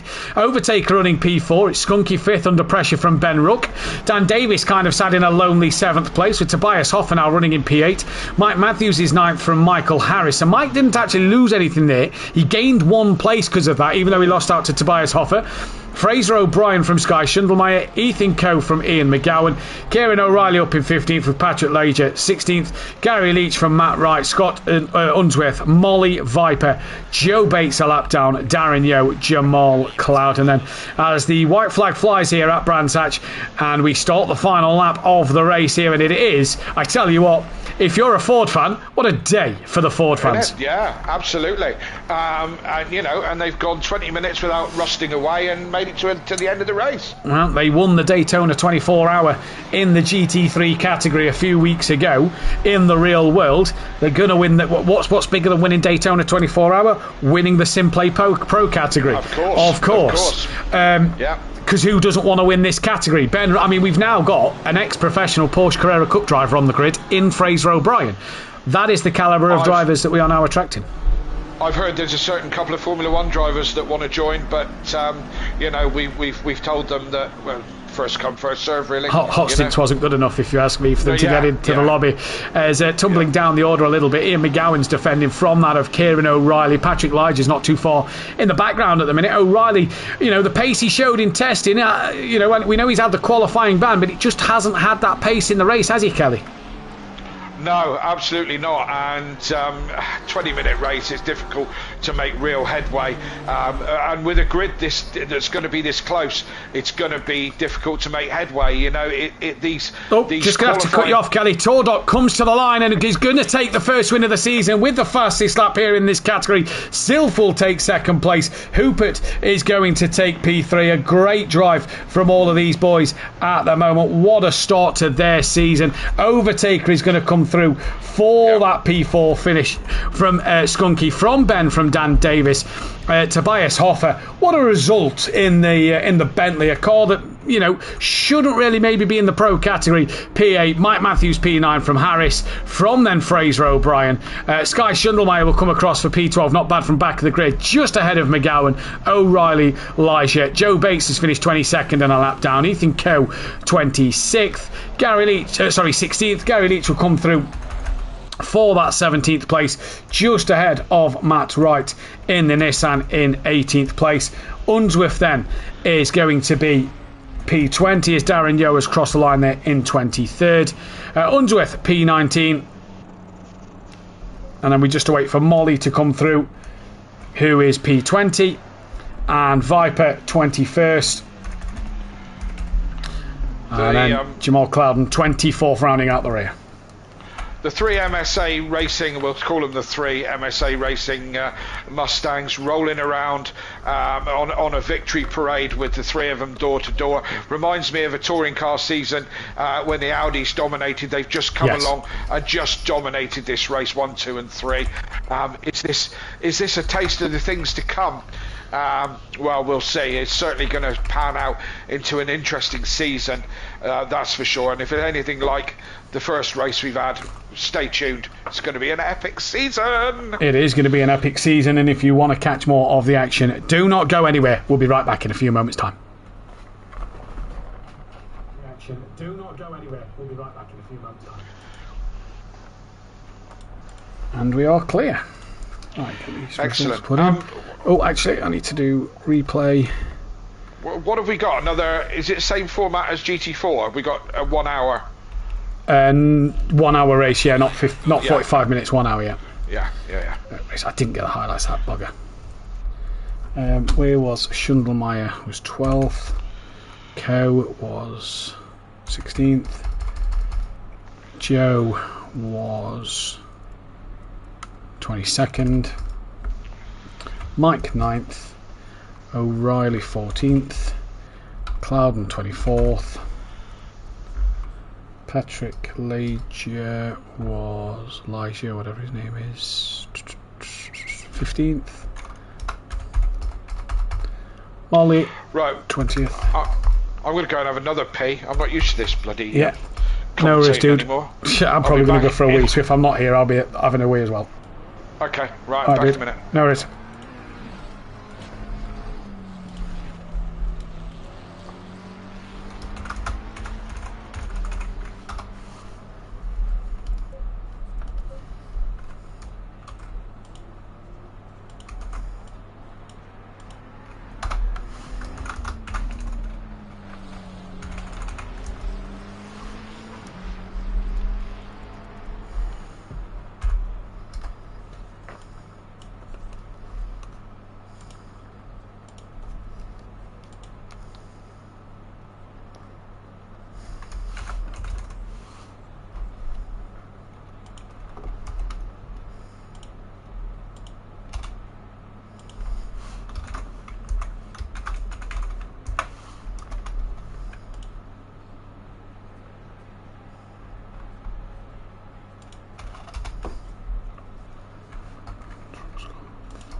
PlayStation or Xbox.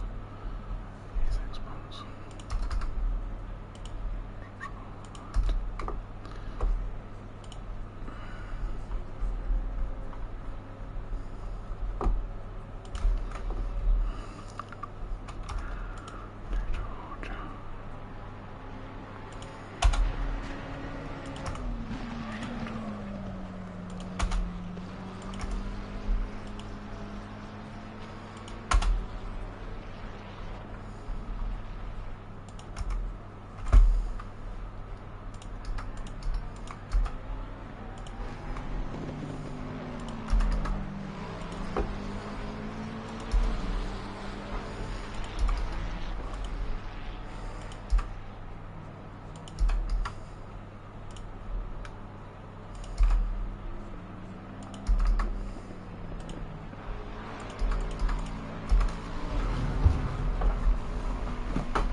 I'm back. You still here?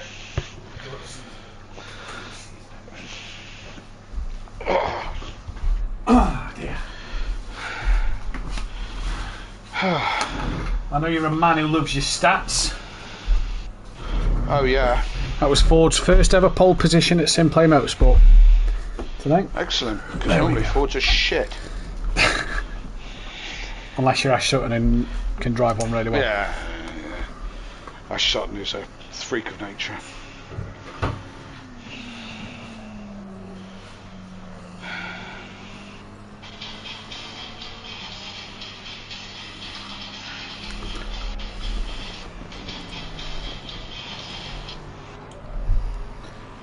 Oh, good start.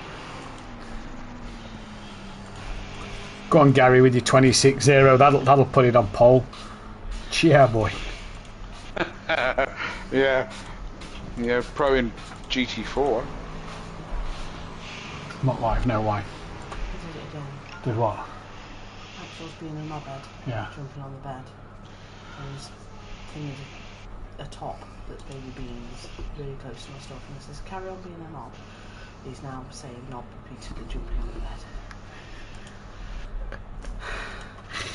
Oh, well done, you.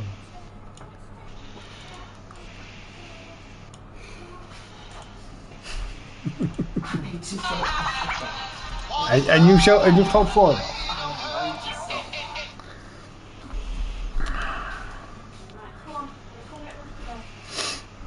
Right, so Tardok. 2 wins, 2 poles to his name, so one more pole or win, and he's as successful as Dan and Overtaker around this circuit. What was the pole qualifying time? 22 565. 560. That has broken Jamie Brazier's Project Cars 2 record of a 22.679. There we go. Night. Night. Love you. He said night. He did say night. Love you. Alright, and fuck you.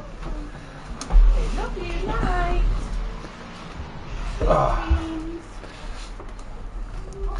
I've never had pole or a win at this track. I've never done very well round here at all. I can't think that I've You've been near the not podium. won or pole position now. No. At podium, I don't know, but I think I had a 4th or a 5th here.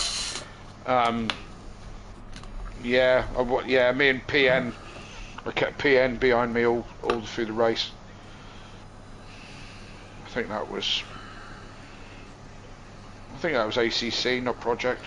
yeah, it would have been for PN, yeah. Fucking Sutty's had a win here. Jesus Christ.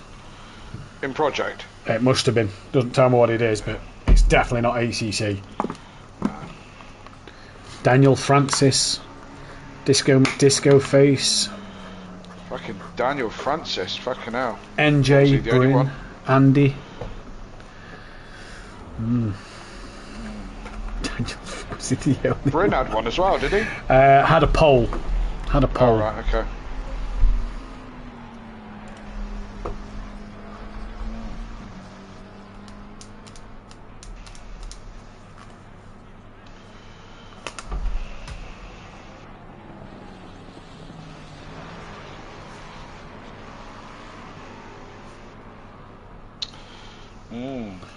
Very interesting.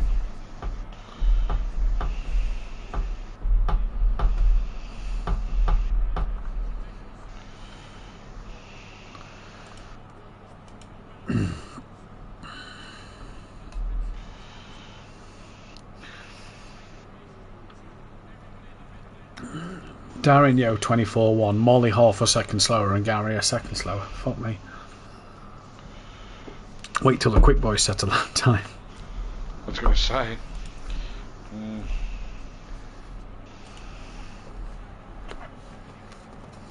I just went downstairs and Hayley's watching the darts because it's Thursday night Premier League or whatever it is. Yeah. And I was just telling her the quality of and how the competition has gone forward, you know. And I said, give you some idea. Furby was 2 seconds off the pace. Considering Fury was a front runner.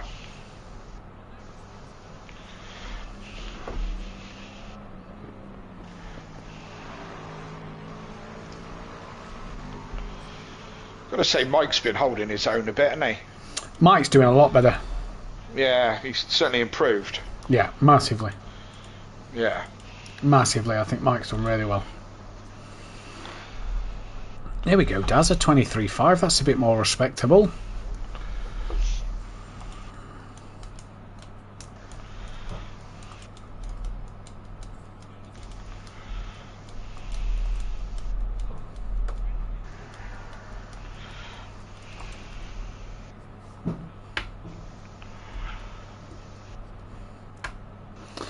Right. 15-minute qualifying this time. Yeah. That's more leisurely.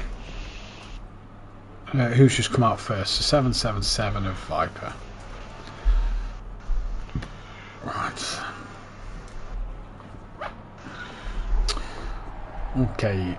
We'll come in on 5, 4. Welcome back then, ladies and gentlemen, to SimPlay Motorsport as we gear up for the second qualifying session of the evening and get ready to look into that 1 hour race. What a night and what a start to the season it was if you're a Ford driver, because they was absolutely fantastic out front. One thing we do want to mention is that was Ford's first ever pole position at SimPlay Motorsport in the 3 seasons it's been competing here. And Michael Harris made his 50th race appearance at SimPlay Motorsport. So a milestone for him. That is Viper who's going to return to the pit lane, meaning that Dan Davis will be the car to kick off a lap here for us, and we can ride on board with the Porsche as he comes to a lap. Then the Manufacturers' Championship at the moment, after what has been 5 rounds of racing so far, McLaren lead by 13 points from Ferrari, BMW are P3 with Porsche in 4th, Mercedes are 5th from Ford in 6th, then it is Aston Martin, Ginetta, Chevrolet, Alpine, Bentley, Nissan, Audi, Honda, Lamborghini and Lexus. In terms of the console battle as well, after 5 rounds, that is Xbox lead by 670 points over PlayStation. I'm taking it that stat is for the whole week, just for those who the manufacturer. So yeah, the manufacturers on the console tables, that is for GT4, Pro-Am and Pro together. Right. Yeah, just in case there's any confusion over that. Yeah, that is for. So that is after the 5 rounds so far. McLaren, and it's Ferrari who are defending manufacturers champions. We've had Bentley, we've had McLaren dominate for a couple of seasons. Ferrari won last year. So will we get a new one, or is it going to be McLaren and Ferrari at the top? BMW keeping them honest. I believe we have lost Joe Bates. His internet isn't holding up strong enough to race. So Joe is going to not race this one, and we'll hopefully see Joe back out there next time around for the race. Yes, let's hope he's back soon. But then, Kelly, we turn our attention now to what is going to be qualifying 2, and another chance for drivers to try and put themselves between them fours. But more importantly, we've got the hour race. The hour race proving to be a lot of a different strategy. Will you take the extra 5-second pit stop for the tyres? Will you not? You know, you're also not going to look as eager to get past somebody as what you maybe will. We saw the move with Dan and overtake where Dan made the mistake. In the hour race, Dan may not be making that move early on. No, and just as I was saying towards the end of the race, just before we got to the checkered flag, with a group of drivers that's this competitive and this close, mistakes are going to. You're gonna pay for mistakes. You really are, because you're just not going to be able to make up the deficit that you need. If you lose a couple of seconds with people who are within a couple of tenths of you, you're not going to make those seconds up. It's going to be vital that people don't make mistakes, and you know there'll be other people that will be praying for mistakes to bring them up the order a bit. And we saw with Mike Matthews, didn't we? He had a bit of a long pit stop. That cost him a lot of time because he was really on the back of Dan before the pit stops, and after it, you know, was nowhere, and then got caught up in that incident. And that's the problem with this big, strong grid at the moment. Now, don't forget, for Sky Schneidermeyer and for Kieran O'Reilly, they can now qualify as Sky Schneidermeyer rocks up in 6th place.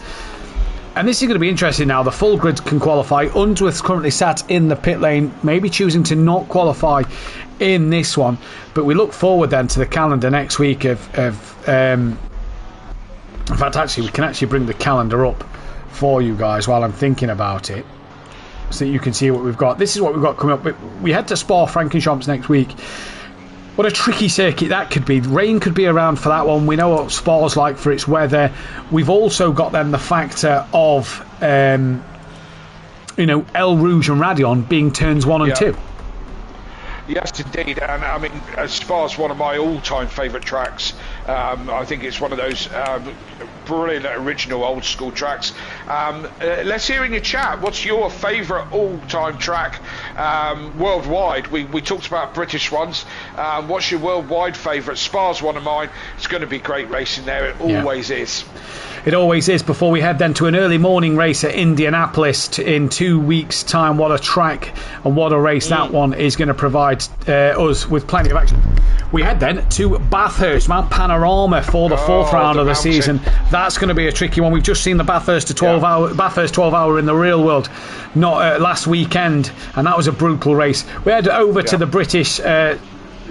The home of British racing of Silverstone, before heading South Africa of Kyalami for the mid-stage race of the season. One of 2 night races this year. Imola, week 7. What a track, what a place. Imola is week 7. That's going to be provided on the 18th, 19th and 20th of March. Nürburgring on week 8. Week 9, the Red Bull Ring, the second of the night races on the 1st, 2nd and 3rd of April. Before we head to Alton Park for week 10, Watkins Glen week 11, and rounding out in which I think, by the way, and we've not planned this, we'll be there at Donington Park for the finale that weekend. After Donington Park at SimPlay, Donington Park Touring Cars, first race of the season. There we go. What more could you ask for? Doesn't get any better than that, does it? I mean, not really. SimPlay being the better of the two events, of course. But yeah, of course, you know. Absolutely, Donny Park, what a track! You know, that's the. I will be racing in the Pro-Am category for that one. Try not to miss Donny Park. Such a great track. And I'll be going from the comms box to the campsite on that Thursday to Friday morning. That's where I'll be. If you want to become a Patreon on the channel, £3 a month for the SimPlay drivers tier. You can reserve your driver number. You'll have priority access to all sign-ups and events that get taken part here at SimPlay Motorsport. Track suggestion for future seasons, although maybe not for next season, depending on what plans are in the pipeline. Pre-season promo images. All you have to do there is send a DM to our promo guy Dan Davis and an auto share on your social media links, amongst other things. Speaking of, and you gain our respect and admiration, because donating to the channel just helps the channel and community grow. In answer to Kelly's question, Hungaroring Benedict Varga bias, Misano he's weird, Spa and Imola, these are my favourites. Kyle Army or Monaco, says Hypertech. Monaco, John, give your head a wobble. Beto, you go to the touring cars at Donington, Matt? Yes, I am, Beto. I will be there all weekend. Rob Smith says Bathurst and Spa, my two favourite tracks. Chris says I am. Chris, are you going Donington? If so, we'll have to meet up. I'll give you my circuit, Kelly. Interlagos. Oh yes, Brazil, fantastic track. What a shame it's not on this game. Oh, isn't it? Yeah, isn't it? What a great one. I agree with loads of those. Bathurst is a great track, and as you said, Interlagos is awesome. I actually like Monaco as well, to be fair. Some great tracks there. Anybody else? Let's hear what you've got to say. What is the best track in the world? I'm actually a very big fan of the Nordschleife, which brings me quite nicely round to, and I didn't do that on purpose. I do like the Nordschleife, and it's my kind of ambition to take one of my vehicles over there and drive it on the Nordschleife like you can. Which brings us nicely to our charity event. I'm not going to go right into everything right about now, but we're doing a 24-hour for charity, for cancer. You can get involved on whatever level you like. It's coming up soon, end of the season. It is indeed. Good evening to Laura in the chat, who says countdown to Donny touring cars starts now. British tracks for me. I love Brands or Thruxton, says Hypertech. Cadwell Park, says Beto.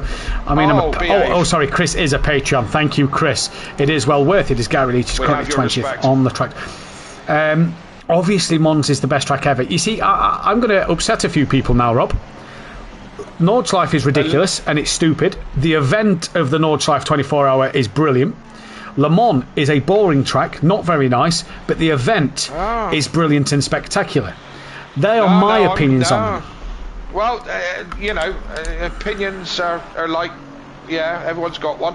And Le Mans, I like Le Mans. I think it's fun. I think you've got to have it's got to be racing a powerful car. GT4 would be boring. You need to have a 200 mile an hour car for Le Mans. But no, I quite like Le Mans. I'm a huge fan of the event. Thrown in there. Yeah, I've just seen that. Yeah. If you want a French circuit, that is the French circuit, Manicourt. What a track! Brilliant. You know what else I'm going to throw in there? Going off the French vibe, Circuit Gilles Villeneuve, Canada, Montreal. What a track! What a track! Yes.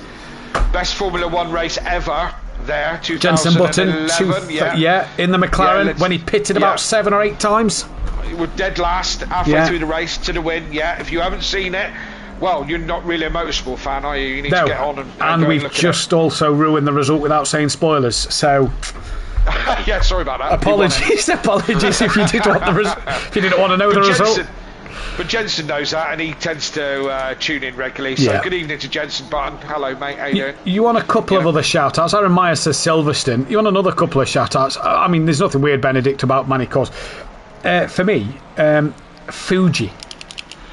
I remember back to our Project Cars 2 days, and I was a Fuji fan. I enjoyed it.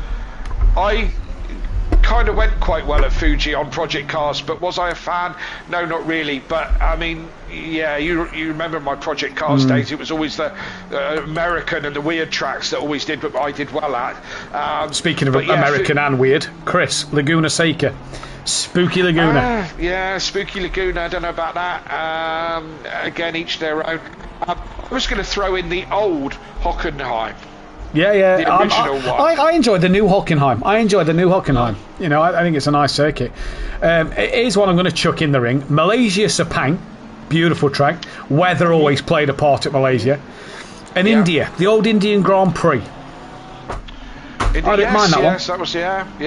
That was that was quite a good track as well. So plenty of them out there. Do you know what I mean? And I mean, we've got on the calendar this year Watkins Glen. That's Great another track. one that I particularly like. That, you know, plenty of undulation and a bit of a roller coaster of a track. My pick this year was Indianapolis. I'm a big lover of Indianapolis. I think Indy's the best American track we've got on this game.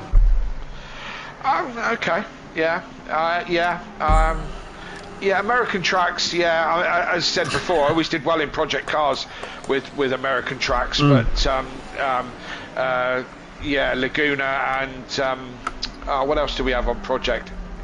We did Indianapolis, Watkins Glen, Indianapolis, Daytona, Texas. Daytona, that was what I was thinking of. Yeah. The home, what used to be the home of SimPlay Motorsport, now, as we know, as Kieran O'Reilly, by the way, has just put it in second place at the moment. Now we know that Donington Park is now the home of SimPlay Motorsport, obviously the home of the SimPlay Straight. Yeah, of course. And it's where we are going to be every season, it seems to be now. I think it may be starting next season in what should be a fantastic calendar. Look at this grid, Kelly. 1 second covering the top 18, 1.1 the top 19. Hey, what a qualifying. Absolutely. And you're, even the top 6, look. The top 6 by quarter of a second. Yeah. This is tighter than Formula 1 at the moment. I mean, I'd happily agree with you. This is as tight as I think we're ever going to see a pro grid. This is so fantastic. Yeah, John, you've just said Fuji told you. I did tell you. You said Monaco. Monaco is a parade of expensive cars going round and seeing who can pass each other in the pits. That's what Monaco is. As is Singapore. I'm not a street track lover. Street tracks for me, nah. I'd rather race Nordschleife and Le Mans and Bathurst than a street circuit. I say, if you say street circuit, then Surfers Paradise or Long Beach. And you know how I love Long Beach. Yeah, I know how you love the back of Leach's car, both of them at Long Beach. If you want to have a laugh, go back through the YouTube and find us Project Cars Long Beach a couple of years ago when I destroyed both of the Leach brothers by pressing the clutch into turn 1 and not the brake. Wow, Mike Matthews decides to make 8 drivers within 3.5 tenths of a second from the pole. This is scary close at the minute. The thing is, blink and someone can be at the top of the table, but also blink and they could be down by P9. You know, all it takes is a couple of good laps and we could be seeing Dan, who sat 4th, who's just crossed the line and didn't improve, go from 4th to 18th place at the click of a finger. Absolutely. And Mike up there in 8th, just over a quarter of a second off the pole. That's epic driving. But hey, first one live. Sun shines on a dog's arse some days. It does indeed. But the thing, Sorry, I think the thing we've got to mention though, Kelly, as well. This week is all good and well, and I don't know if Dan said it last night or the night before. This week is all good and well doing the 2 qualifyings, being the pole man, getting the race win in the first race. Come Spa, it's reverse grid time. So you will be, the championship leader will be at the back of the grid for the first race of Spa. That's a whole different kettle of fish. It is with this grid and how tight they are. That's going to make for interesting racing. Hypertech saying Watkins all day. Well, I will see you on Pro-Am night, John, for that one. I don't disagree with him on Watkins. I think it's a beautiful circuit. Track. Oh, how close has O'Reilly got to Hoopert's time there within 200ths of a second? He couldn't get it done. Dan Davis is coming to the line now. He's been king of the final laps. Wide. Oh, no, that's buggered it. Yeah, that's buggered it. Danny's done. Now Overtaker, a 10th to tie with Dan. Overtaker's done the exact same as Dan Davis here, just dropped a wheel onto the grass, down towards the line he comes, doesn't find any improvement. The 4.33 of Sylph. Where is Tordock? He's 3rd, Sylph down in 5th, so who put the man on pole at the moment? Anybody on a quick one? McGowan's gone round, he's bailed to the pit. Skunky's done. Viper's on track. Yeah, Sylph to the line. Oh, it goes P2. Oh, my days. 8,000ths of a second. Oh. P2 for Sylph. The 777 of Viper is the last man on the circuit, Kelly. Is he going to find half a second? He finds 4/10 of it and goes P6. That is incredible. But Sylph manages to make it a Ford lockout on the front row of the grid once again. But it is Hupert, the man, pole position. So Ford don't only just get their first pole position of their SimPlay career, they get their second as well. Like London buses. Absolutely, coming thick and fast. Yeah, definitely. And again, 1:22.6. That's epically fast. Massively, mighty speed from these pro drivers this season. This is going to be a fantastic season. You will not want to miss any of it. If you remember, as we say so every night, and it really does help the channel grow, please hit that thumbs up button, the bell to be notified when we go live, and as always, smash that subscribe button for the subscriptions. 857 we're up to after Pro-Am, so every other subscription now goes a long way. We are close to that 1,000 mark. The aim is to at least be at 900, if not close to 950 by the end of this season. We want to be at 1,000 by the end of the year. The earlier we get there, the better, so please smash that button if you can. Absolutely, and it all helps. This whole thing is all put together by volunteers, so help us along with it. We all love what we do, and your help is great in any way that you can. Interesting one here, Chris R, Isle of Man. When Tony Pond raced a Rover Vitesse around a 100-mile lap standard in a standard car, apart from on slicks. Another one that probably rotted out before it got to the end of it, to be fair. But yeah. See, I don't know. I don't know the Isle of Man too well because I'm not a huge bike fan. No speed limit there, is there? No speed limit generally. There's no speed limit. Yeah. Well, that's why Top Gear went there a lot, I believe. Well, there we go then. There we go. I'm not a huge bike fan, so I can't say that I'm not. Yeah, so not one that I know too much of. But the TT is always worth watching because they're just disconnected. Do you know what I mean? They're just not. They're like rally car drivers. They're just not human. You know. I think it's another one, isn't it? The event of the TT seems to get people more up than the circuit, isn't it? Really? Yeah, I mean it's still taking your life in your hands. Do you know what I mean? So much motorsport is safer than it ever used to be. Yeah. You know, I mean, there's obviously risks in motorsport, and anything going quickly, there's risks in. But it's it's an awful lot safer. But the TT is still madness. You can still die very easily. It is a crazy race, and speaking of crazy, it's crazy how close this grid is this season. Race 2 winner, who is going to be the man to come out on top? This is going to be the biggest question tonight, Kelly. Who are you going for in this second race, based off what we saw in race 1? I have absolutely no idea, but I'm going to go away from the fix or repair daily of Ford and go for I spoilt Kieran O'Reilly's race in GT4 by picking him for the first race win, so sorry Kieran, I'm going to go for Kieran as for the win. Look how much you've matured by picking a Honda to win a race. It's incredible the journey we've came on over these few years. Some of us don't have to keep going on about Ginsters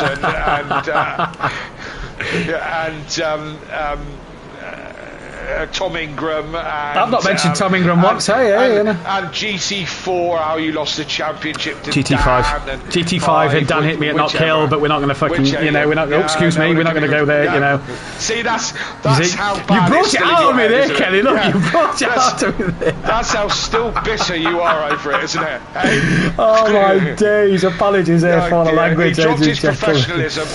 Dropped his professionalism there because it still gets under his skin. You wouldn't think I'd do this for a job by doing that there, would you? No, you wouldn't. No. Either professionalism.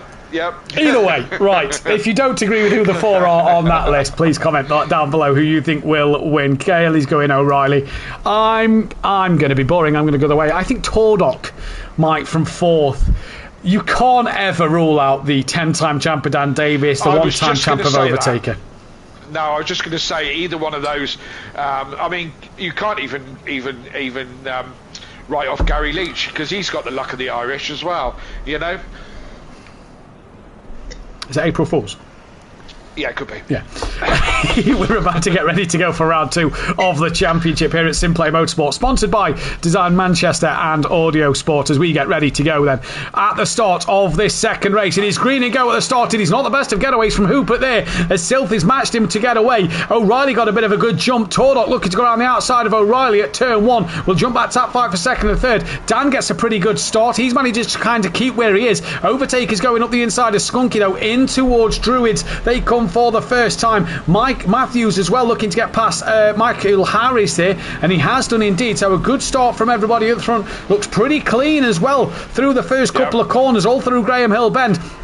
Just going to drop down to the back of the pack. A little slow to get away is Darren Yeo, and Ben Rook is down the order a little bit. So maybe Ben's had a few dramas in this opening lap, and the two SPR teammates squeezing each other there. Gary and Daz just tapping doors, I do believe, there, and Gary gets through. But a good getaway from everybody, and it is Hooper who leads from Self and O'Reilly. Absolutely. From somehow I've managed to go on board on the camera view, which is really quite fascinating. I'm on board with Dan at the moment as Tardock goes very deep into the corner at the top of the GP circuit as they come round here for the first time. It is super close, but as you say, nice and clean to start.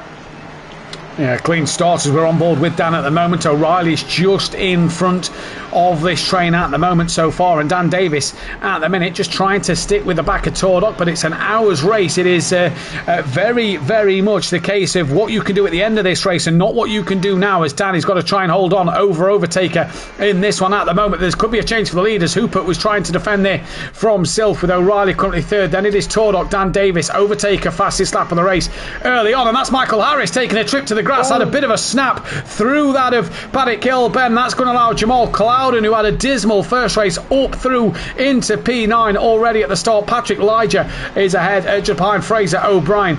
As then is Sky Schundelmeyer, Tobias Hoffer. There is Matt Wright, Molly from Leach, from Darren Yeo, Ben Rook, McGowan Co, Unsworth, and Skunky down at the back of the pack. So not sure what happened to Skunky up there in qualifying, but dropped down to maybe just wide at Paddock Hill turn 1. We didn't get to see what happened. Down Hawthorns Hill they come now though, and look at this. There is 3 sets of 2. I say 3 sets of 2. Behind Dan is Overtaker, Viper and Mike Matthews once again, sticking to the back of this lead pack a little bit is Mike. He's got to have a better pit stop this time around though, Kelly, because that's what cost him in race 1. Absolutely. Yes, indeed. I'm on board, as I said, at the moment. On board with Kieran Riley. Just a watching brief over the top 2 are very, very close at the moment. Nose to tail, the 2 Fords. As we can see, lap 2. Yeah, it's only lap 2, and we've still got 57 minutes to go. There could be so many laps here at Brands Hatch as we roll into the evening time as well. You can see the sun just setting a little bit. It is coming down as we will get into 8 o'clock by the end of this race. And the interesting thing to note for these drivers then is that track temperature, 13 degrees. Will that drop a little bit throughout the race? That's going to be the interesting thing, I think, Kelly, for these tyre strategies on who may take a set of tyres or not, what these pressures are going to do. We're going to drop down the order to P10 with Michael Harris on the back of Jamal Clouden still. He's got Fraser O'Brien with him now. Clouden at the moment, not sure what happened race 1, but just hasn't seemed to have the pace of the top 8 really in this session. No, he's looked a bit out of sorts at the moment. Who knows? Sometimes it can be the track, can't it? You just don't vibe with it or whatever. So yeah, hopefully we'll see a better showing from him throughout the season. Something's happened to Gary and Ben because they was both out of Skunky. Skunky's down. Ben's got Skunky on the grass, and Ben looks like he's going to have the momentum to pass Skunky then down Hawthorns Hill, and Gary's 5 seconds off the back of them, so not sure what's happened to them two out there at the moment. Darren Yeo's trying to get onto the back of Ian McGowan, but he's got Ethan Coe just behind him. Michael Harris still there with that of Cloud, and we're trying to keep up to date with as many fights as we can, but it is Hoopert from Sylph with O'Reilly just starting to gap Tordock a little bit now, as Tordock looks like he's actually coming under a little bit more pressure from Dan Davis. Gap was 0.4 of a second. We'll see what it is down the start straight. We know that Mustang is incredible in a straight line. What is that gap? 0.472 Dan to Tordock. It's 0.59. So we gained a couple of hundredths that time around, did Dan. Nothing special, but just a little bit to start knocking on the door of an hour race. That's what you have to do, Kelly. Chip away, chip away, chip away. Absolutely, and you know, it amazes me the amount of limits that these guys take, or the edge of the track that they use. Do you know what I mean? Watching them all, they just hug the edge and just dip into the grass quite regularly. and yeah, I'm amazed that they don't spin out more often. Well, one thing we've got to note is the fact that 3 track limits on your 4th track limit, that would ping up for a drive-through penalty. So these drivers are on the edge, and like you say, Kelly, it's incredible, especially at some circuits where the track limits do get a little harsh and can ping up even more, as O'Reilly at the minute being hounded by that of Tordock, who is right on the limit again. Over the curbs that Ford Mustang goes, and you're just seeing where Tordock down Hawthorne Hill through Surtees, Dan was within a tenth at the end of the 2nd sector. Dan's now dropped back to 4.5 tenths, so just showing that grunt of the Ford Mustang in the middle sector being able to pull away as Tordock very wide through them out of Sterling's, and down the back straight they come towards Clairways for the 3rd time in this race. And Tordock then, little dirt on his tyres, he had a bit of a slide. This is giving Dan Davis a bit of a momentum to gain onto the back. Definitely on the edges, Tordock, on this lap, trying to wring the neck of that Mustang and get to grips with O'Reilly. Dan's got an opportunity, drops to the... No, he had to look up the inside, but wasn't close enough to... Looks a little slidey, Kelly, does Tordock, on what I'm watching here. Track has just dropped to 12 degrees. Overtaker went deep behind Dan at Druid's Corner then, so he's now got Viper and Mike Matthews for company behind him. We're going to just stick with this Tordock fight. This is on the rear wing of Tordock then, and watch this Ford Mustang coming through Surtees. Dan, right underneath the wing. Look at the Ford Mustang's grunt. You already see it on acceleration out the corner. Bang! There's the gap back for Tordock at the moment. He's put that daylight back between himself and Dan Davis. Watching, I was watching, I'm on board with Dan, watching the back end of Tordock, and he was loose through Graham Hill as well. He was back end was not very compliant at all. He's struggling with that for some reason. He is indeed, as Michael Harris was having a sniff up the inside of Westfield. Through Dingle Dell they go. Now up towards Sheen Curve. Up and over the curb he goes. Bit of a wiggle there. He's got O'Brien on the back of him as Michael Harris. Them trying to come in together in race 1. But, Harris again. A lot of curb there for the M4 driver. Just a bit of a kicking out of the rear end as his teammate Richard Beasley's in the chat. Hopefully all is well, Richard. No, you had to go to the vets very late on and gutted to miss this one. Hopefully all is well there for yourself. But at the minute, Michael Harris trying to put pressure back on Jamal. We're going to look down the order elsewhere. Ian McGowan has got past Molly. Now Darren Yeo is going up the inside of Molly, and that is a move done for Darren Yeo as well. So good stuff there. We've got Ben Rook on the back now of Unsworth. Molly's round. Down the order. Where is Molly then? That's coming through Paddock Hill Bend. On the outside. Ethan Coe's dropped down to 23rd, not sure where, but Molly's going to have to wait, I imagine, for Coe to go through, and then Molly can rejoin as he does now. And Ben Rook having a look up the inside of Graham Hill, and it's just a look at the moment. Yes, indeed. I'm still on board with Dan. Tordock all over the back of Kieran Riley now. He seems to have brought the gap down a little bit. Pressuring O'Reilly. O'Reilly gets a little bit squiggly as they're around the far end of the... What is this corner here, Matt? This one up here, the uphill one is Sheen Curve. Sheen Curve, that is such a tricky one. You try to take as much curb as you possibly can, but it's a fine line between too much, not enough, and you can be in the gravel either way. Indeed you can. So like you said, Tordock massively putting O'Reilly under pressure at the minute in the background. You've seen Dan Davis has had a horrible end to his lap. He's under pressure now from Overtaker, who's going to have a look up the inside in towards Paddock Hill Bend. Taker's going to make his line tight and backs out of that one to allow Dan to get through. Gets very close to Dan as he bounces over the curb. Mike Matthews just losing out a touch a little bit. Viper has a look now on Overtaker, and whatever happened to Dan at the end of that last lap, he's dropped off the back of Tordock and O'Reilly and is really fell there into the clutches of Overtaker, Kelly. Yes, he did. It looked like he must have had a moment there somewhere. He dropped off, as you say, and he's stabilising a little bit now and pulling back up to the back of Tordock a little bit. But one mistake and it's curtains, isn't it? It is indeed, especially in this category. That's how much you can lose as we drop back down towards Jamal Clouden, still being hassled by the BMW M4 driver of Michael Harris. This is for 9th and 10th. They've just pulled away from O'Brien ever so slightly. And as we come through, there's Harris who just has to get off the throttle and pull out, so he didn't go into the back of Clouden. Through Westfields and Dingle Dell now. You drop downhill and instantly climb back up towards Sheen Curve. Clouden, there a lot of curb coming through, as is Harris. And O'Brien's now right on the back of him, just dropped a wheel onto the grass. That would have hurt his run. Now through Sterling's a horrible corner to get right as Harris again sliding through it. And at the moment, whereas we are, everybody... This is, I think, the problem with Brands Hatch, Kelly. You kind of have to set the driver up. It's like chess. You've got to set them up 2 corners ahead of where you are.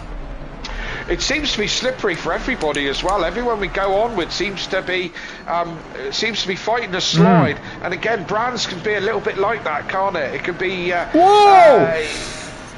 I don't know if Viper has just tapped the back of Overtaker. He definitely outbraked himself and went deep. That's put Mike Matthews right onto the back of him. And in fact, he's going to tuck underneath Graham Hill. Mike has a little wiggle himself, and that's put end to that one. But Viper there, I don't know if there was contact made. He's definitely, though, ran deep at Druids on Overtaker. Sorry, Kelly. That's okay.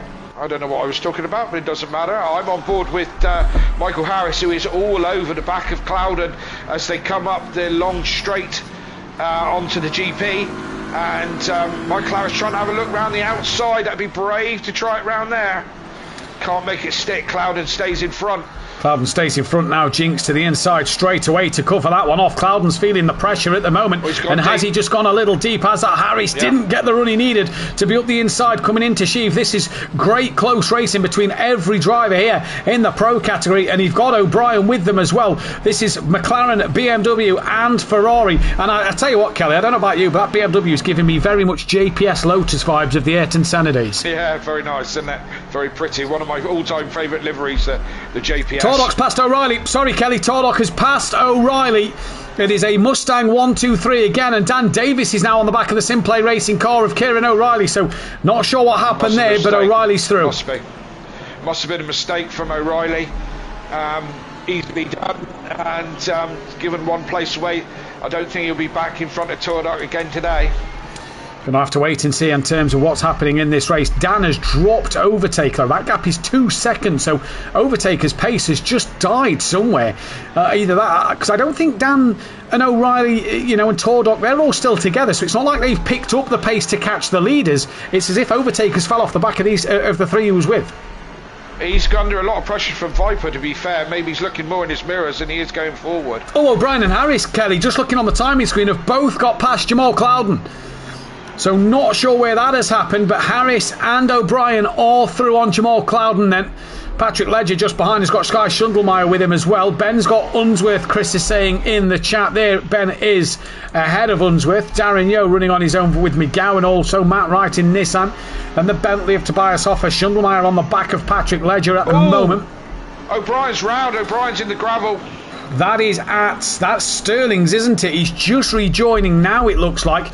Gets back on now as Darren Yeo's about to come round to put a overtake on him. And Darren Yeo, I tell you what, they've both got on these Ferraris some damage to the rear. Darren Yeo's going to try and go to the outside of clearways. Both damaged on the rear of them Ferraris.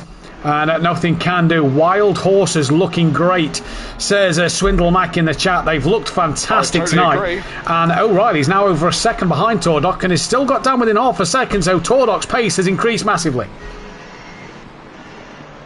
Yes, indeed it has. He seems to be pulling away a little bit. Going to go and chase after his teammate. But he's got a couple of seconds to make up. But we've got 45 minutes of this race left. So, still all to play for. Still all to play for. For the first time on ACC, I've actually seen the wind with 1 km/h next to its name. So I don't know how Mike's actually managed to put wind on, but there we go. That'll be interesting for the drivers. That one, I wonder if that's why people look so slidey, Kelly. Just that little headwind at times, or tailwind, just maybe affecting the car. Even though it's 1 mile an hour, I've never seen wind on this game. So whatever's happened there, there is a bit of wind around. But for Overtaker at the moment, he is. I have my doubts, but. It's strange how we're in the same time as what we was for race 1. There'd be 4 minutes left of the first race, and people seem more slidey, yet same time, same weather. Yeah, absolutely, and it certainly does look like people are more slidey.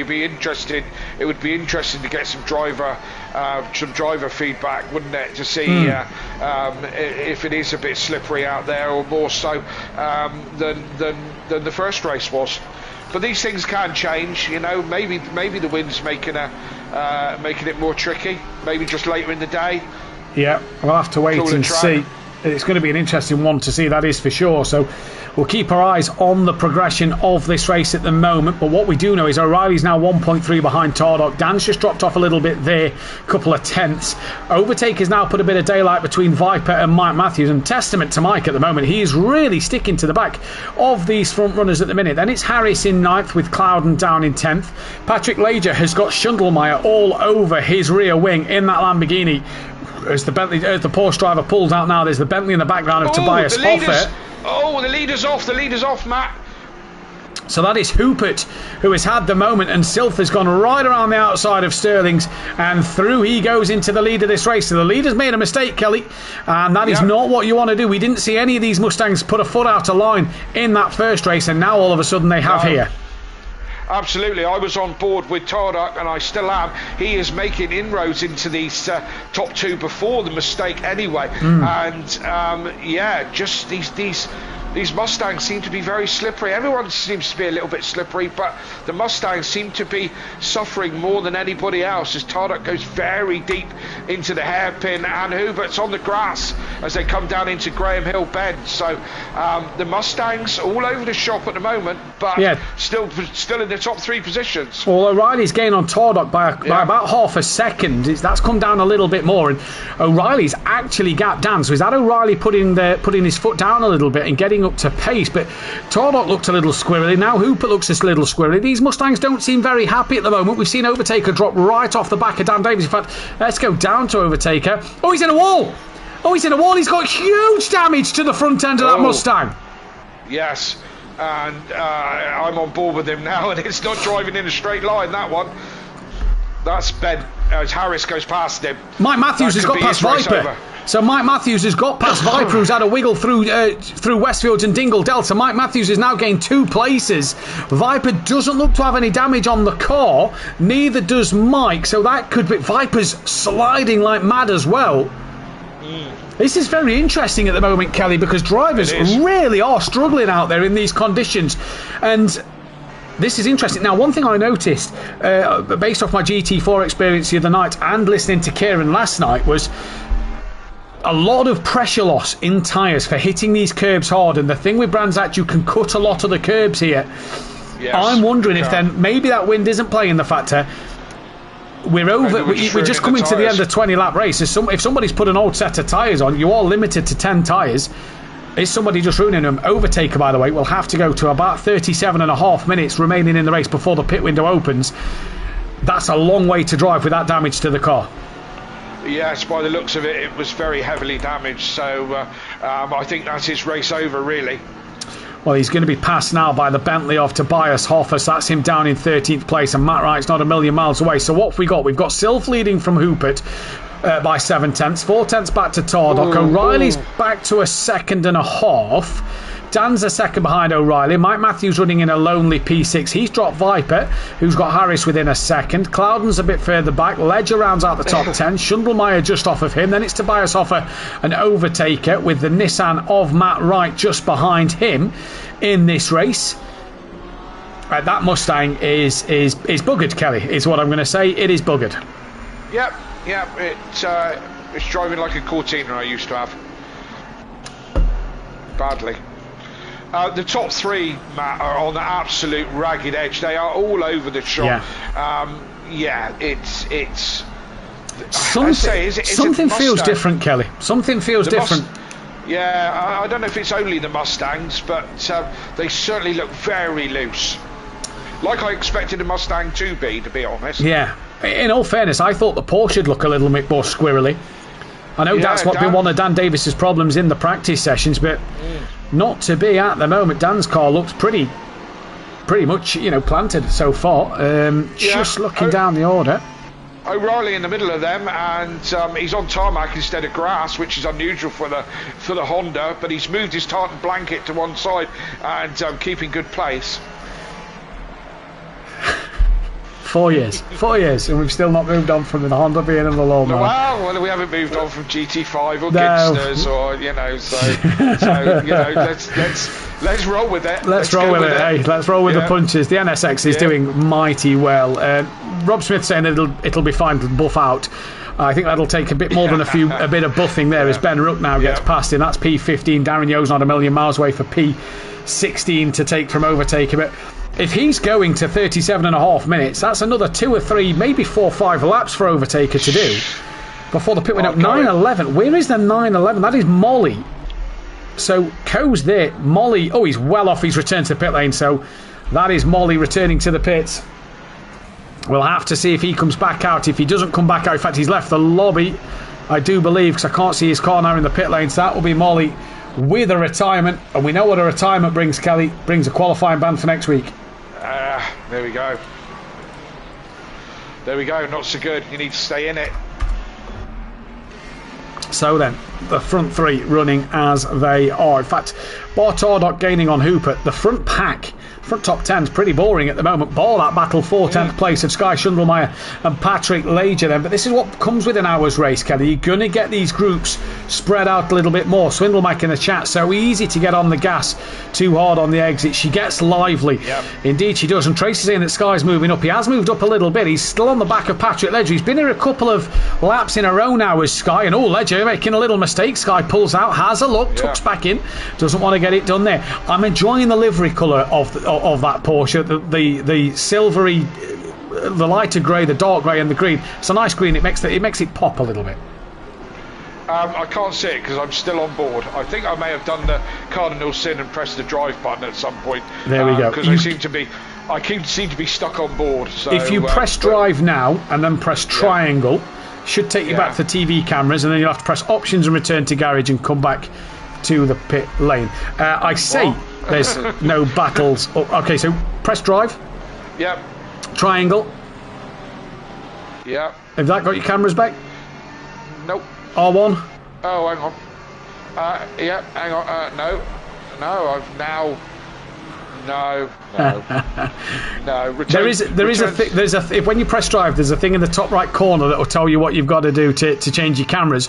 As here comes Tordok looking up the inside at Westfields on Hooper, then side by side through Westfields they go. They tap! Hoopit's off onto the grass, has a moment sideways, catches onto that, and O'Reilly will go through, and only O'Reilly. Dan's just a little bit too far back, but the 2 Ford Mustangs here having a moment through Westfields. They make contact. Ethan Coe is now in the pits in this race as well, but at the moment so far so good for O'Reilly in the Honda.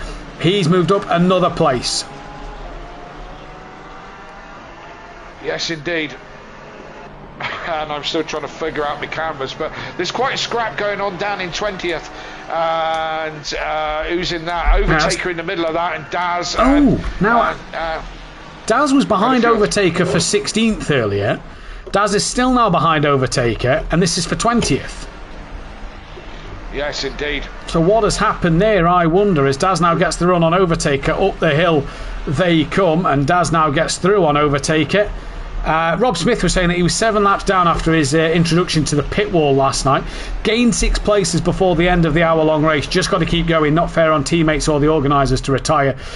Dan, and I assume this is Dan Davis from Chris, has 3 track limit warnings. I see. Oh dear. Oh dear, oh dear.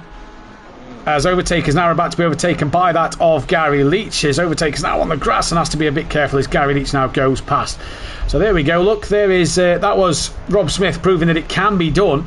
And O'Reilly now has lost a bit of time to Tordok, and now has Hoopert and Dan Davis for company back up the top order of the grid. This is now for a podium for Kieran O'Reilly that he's got to try and hang on to. Yes, indeed. Okay, so I've worked out the cameras and what I was doing wrong. So, with all that fun and games with Hubert, where we've got O'Reilly and Hubert and Dan all close company again, haven't we? We have, but, Kelly, this is the big but. Dan Davis can't push, I don't feel, as hard as he would like to now. He's got to now be careful of that track warning. One more drive-through penalty, so he's got to be careful of that. Yeah, and he's going to be very conscious of that. And a drive-through, that's going to ruin his race. That's going to, you say it's going to ruin his race. It's not the end of the world. Brands Hatch, you only lose 19 seconds for a drive-through on the stats I've got in front of me. So 19 seconds isn't the end of the world. You say that, and compared to Spa, it isn't the end of the world, but 19 seconds 19 seconds. It's a from quarter where of he your is. lap. Yeah, exactly. You know, so I mean. Oh, we have just lost Kelly there. Not sure what has happened at the moment. Oh, you think he's back? He's back. He's back.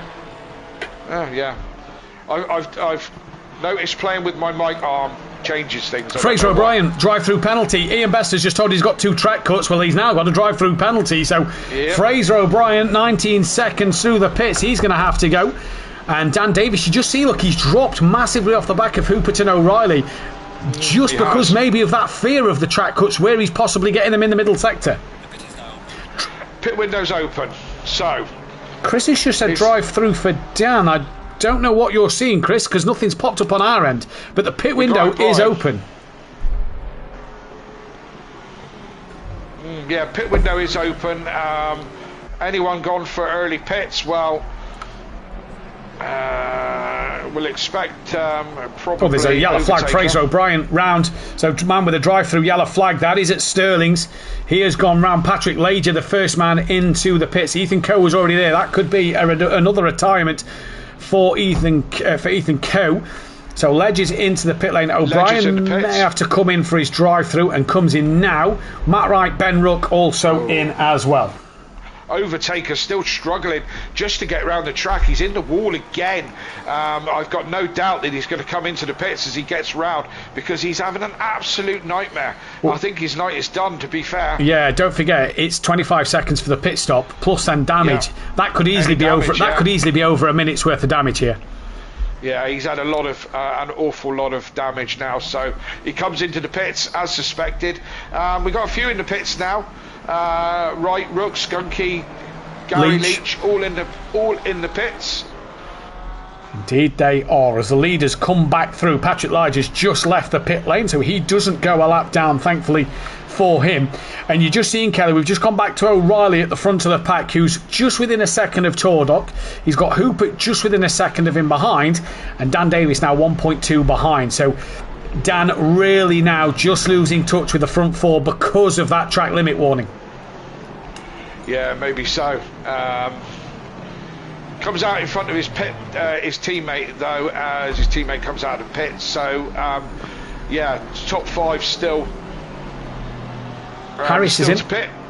Yep.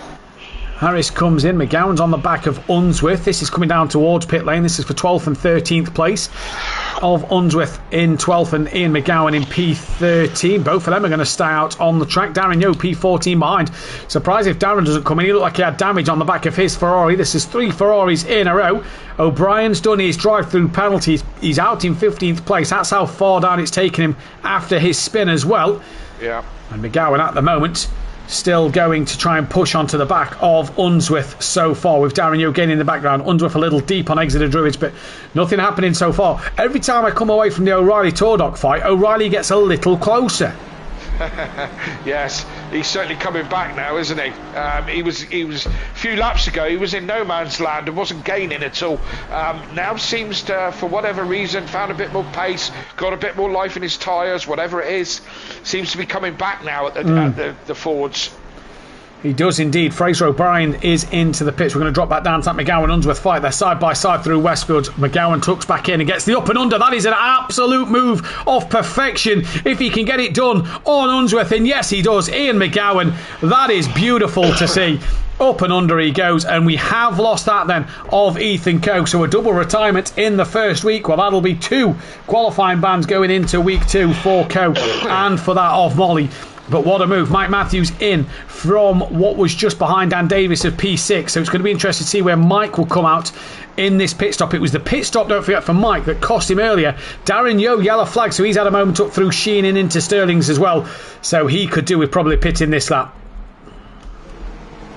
Dan's come back onto the back of Hooper and yeah, he's really quite close company with him again now. I don't know if Dan's found a little bit of pace or Hooper's just struggling in that Ford now, but yeah. Well, knowing Dan, he's going to be cautious. He's going to be wary of that track limit. He's got a great run through Sterling's here. Yes. Dan's now going to go to the outside line down towards Clearways for the 20th time. 20 laps in, and we're only halfway through this race. What a stint this has been as Hooper's going to pit. So Dan Davis released. Hubert bails to the pits, Dan released, as you said. It was going to be a tricky ass to go around the outside of the last corner. Anyway, it's not a great track for overtaking, it's really not. And especially with the pace these guys have got, or relative to each other, you know, you need such an overlap in pace to pull off a move like that. Indeed you do, as Kieran O'Reilly once again was close. He's now dropped off the back of that of Tardock in front. It is Sylph who leads by 4.4 seconds, remember, from Tardock, from O'Reilly, Dan Davis from Jamal Clouden up to 5th, Sky Schundelmeyer, Hupert, Viper and Hoffer all in the pits. Let's go on board with Mike Matthews here as we enter the halfway stage of the race from race control. Mike Matthews coming in towards Sterling's now. Has got Fraser O'Brien behind him, who's a lap down. He was ahead of Viper and all the guys who have pitted, of Unsworth, Hoffer, Viper and he wasn't ahead of Hupert. Hupert's only just now away. That P is now gone, so he's off of his pit limiter, and Viper starts to move away as Mike Matthews comes through to take back his usual spot. Is Mike, though, a little bit closer to Hupert, who's only just coming up towards Druids? I'm not too sure if he is, but possibly so. Maybe the undercut working for Mike Matthews. Again, I don't know if Hupert was struggling with his pace just before his pits, because Dan had closed back up behind him. Don't know.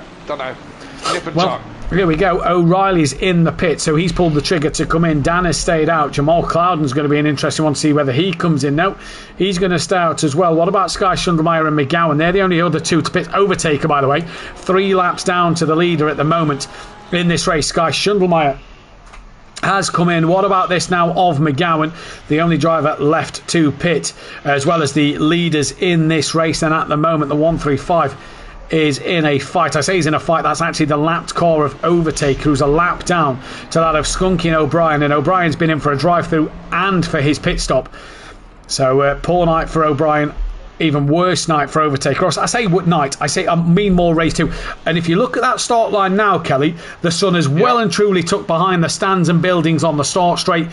This now is going to get the track temp just coming down that little bit more, ever so slowly, and it's just going to get cooler and cooler and play with these tyres even more, as O'Reilly is away and out the pits and has jumped Hupert even further than what it was before the round of pit stops.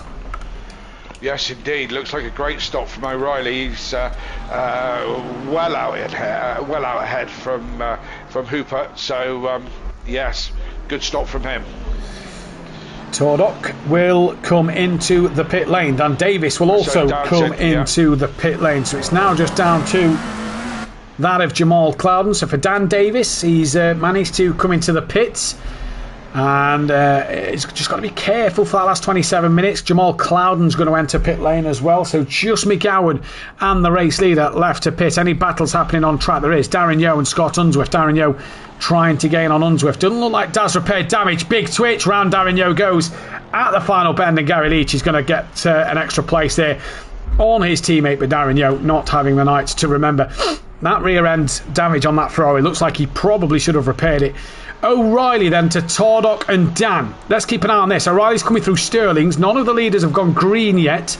Don't forget, green indicates their pit stop has been complete. The removal of the P next to their name means that they have come off the pit limiter. As Tardock goes green now, when is he going to be off the limiter? Because O'Reilly's on the start line. Tardock's off the limiter now. Dan's off the limiter now. Here comes Kieran O'Reilly round the outside of Dan, but it's a bit closer to Dan than Tardock. So a good stop from Dan Davis.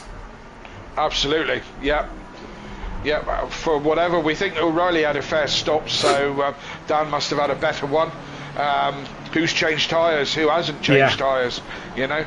That's going to be the big question, isn't it? The race leader comes into the pit lane, and Dan is now close to O'Reilly. The problem for Dan, and we'll keep saying this throughout the next 26 minutes, he's got one track warning left. The minute he gets it, it'll be a drive-through penalty. He's got to be careful in this one. And I suppose this is the big question for him, Kelly. Only he'll be able to know this in his own head. Is 4th place points better than a drive-through and coming out, say, 10th place? Oh, well, definitely. And Dan knows he isn't going to make that up. You know, if he has a drive-through, he knows he isn't going to make up. And Dan's got to think that he hasn't got the ultimate pace tonight. He's just got to be pointsy, hasn't he?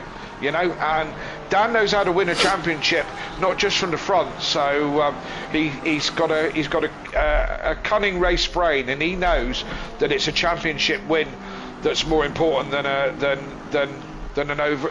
an evening win, if you know what I mean. 100%. And yeah, he'll be already thinking about the long game. Race leader in and out the pit, so everybody's pit stops have been done. We're down with 12th place Tobias Hoffer in the Bentley as he's trying to defend from Ben Ruck, who looked like he slid a little bit through the Sheen curve there, did Ben. Interesting to see this track is just being covered by more shadows every lap they do. That sun is just setting. It is what about approaching 7:45 in the evening here in Kent. And this is going to be a fantastic night's worth of racing to watch. O'Reilly 1.5 seconds off the back of Tardock, Dan still within 0.3. But this, the fight for 12th and 13th between Tobias Hoffer and Ben Ruck then. What an interesting fight this is going to be as they all come up over the brow of the hill into Druids. And that big Bentley, I'm a fan of the Bentley, and it is just holding off at the moment that of the Aston Martin of Ben.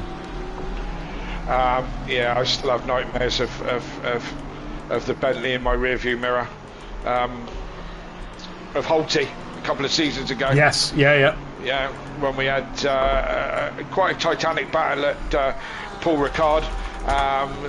Holty getting the better of me in the end, but I still have nightmares of that Bentley. Chris is saying in the chat that the sun glare is horrid watching the onboard, so he's obviously watching Ben's stream, obviously father of Ben, probably watching Ben's stream. I can only assume that the sun glare is horrid. In fact, let's go on board as best we can. This is the view we've got. There you go, look, you can see just coming down through Dingle Dell as the sun dips behind the trees on board the Bentley of Tobias Hoffer. You can see that sun and the glare for the driver. This is a camera, obviously, that's for once on the left hand side of the car. Normally it's on the right hand side of the car, but the Bentley being the only right hand drive car on the grid isn't a true reflection of where the driver is. So yeah, the Bentley left hand side of the car the camera is, with it being the only right hand drive car. Surprised that a German driver has picked a right hand drive car, not a British guy, because you know they're not used to driving that side. Absolutely. Dan giving real pressure to O'Reilly now, and Hubert has come up to the back of these. I think O'Reilly is struggling with pace or something at the moment, because these two have caught right up, and O'Reilly's gone wide. Dan's down the inside. He's got the job done. Hubert's coming with him as they go up towards the top of the GP circuit, and these two are through. O'Reilly's struggling. Yeah, O'Reilly's struggling massively here, and for Dan Davis, well, the risk and reward of getting that P3, but he's now got to defend over that then of Hubert at the moment. Can O'Reilly come back into this? Not sure what has happened to O'Reilly there, but Dan Davis now up onto the podiums. Can he stop Hubert from making it another set of Ford podiums here tonight? But he's got to be careful once again. He's got that thing. He can't defend too hard, Kelly. It's got to be a hard position to be in as Hubert looking around the outside of Paddock Hill Bend. Brave man to get it done there. Not going to get it done so as Dan Davis manages to hold off on Hubert, who may have a look up in towards Druids. Can't do it there also. But how hard is this, Kelly? Dan, knowing he's got that one strike, he can't defend overly aggressive and get that one punishment. Although he knows how to defend, Matt, he knows where he needs to be on track. It seems to be in the Davis DNA to be able to defend, and he'll be defending for all his might. But this is keeping Kieran in play as well. Dan hasn't got the ultimate pace here, and it's keeping Kieran in play. So Hubert's got to be looking forward and backwards.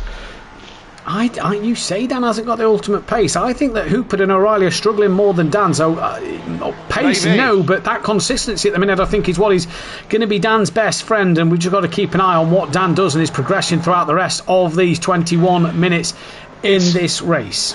It's that mindset, isn't it? It's that mindset when you're under pressure about looking forward and not looking backwards. You know, picking your braking points as normal, your turn in, so on and so forth. Something that I definitely feel the pressure when there's somebody this close behind me, and I tend to defend, and we know that I can defend, but not concentrate on going forward, and that's what you need to be doing. You know, it's a difficult track to overtake. You've got to believe in that. You've got to fully commit. If you are committing, you've got to commit around this circuit. And like we say, a bit like a chess game, maybe set it up 2 or 3 corners before. You see Dan there just defending late into the towards the apex of Druids, perfectly within his right to do so. And at the minute, making Hupert work very, very hard for this. This is the closest fight actually out there on the circuit. And I tell you what, the outside of Graham Hill, that is one which will ping for a track limit. Dan just having 2 wheels on the curve there. Nervy times for him. O'Reilly's dropped off the back of these 2 a little bit. So maybe he had a bit of a bad lap. Unsure what it is for O'Reilly at the moment. This is where Hupert has got to be close. He's got to be close out of Surtees, because I think this is Hupert's best chance. Down Hawthorne Hill into Hawthorne's. That Mustang's just got the grunt over the Porsche. Yeah, this is what I mean about the ultimate pace is I meant that the Ford is powerful. Yeah. We know that, and the Porsche isn't so much. So yeah, Dan under such pressure here at the top of the GP. It seems to be, Kelly, that I've just watched down a couple of laps, that it's that middle sector through Westfields up to Sheen. I wonder if that's where he's had his track limit warnings, because that's where he seems to lose a lot of time and be a bit cautious. Yeah, he seems to be, and this is where he's under pressure as well, down the main straight where the Ford has got the power. Hupert goes to the outside for turn 1 and down Paddock Hill bend. That's brave, down through there. The door's always going to shut. And into the hairpin, but he's not close enough to do anything about it when he gets there. So, yeah. He's got a Matt Neal, Jason Plato this almost as Hupert. He's got to sell the dummy on the outside to Dan and then stick it up the inside at the last minute at Paddock Hill if he's going to try it. The outside will not work. Dan will put you in the gravel, and not in a bad way, not in a negative way, just in that is the way the line of the circuit is. Yeah. You are naturally going to go out to the outside of the circuit after Paddock Hill bend. It's not aggressive from Dan, it's not naughty from Dan, and he's just racing. And Hupert here has got to be clever on that and think where to get past Dan Davis at the moment. But so far, so good if you are Dan. Just going to drop down to Tobias Hoffer and Ben Ruck. They have got a little closer, not too close though, as Sky Schundelmeyer is actually now behind the pair of them. So Tobias Hopper up in 11th. He has had a great start to this race in the Bentley. Very pleased to see the Bentley back. And it's great to see these older cars, like the Honda, like the Bentley, like the Nissan, making and being competitive in pro. Absolutely, yeah. It's good to see a variety of cars, although we seem to have a real abundance of Ferraris. But it's good to see a variation of cars, that's for sure.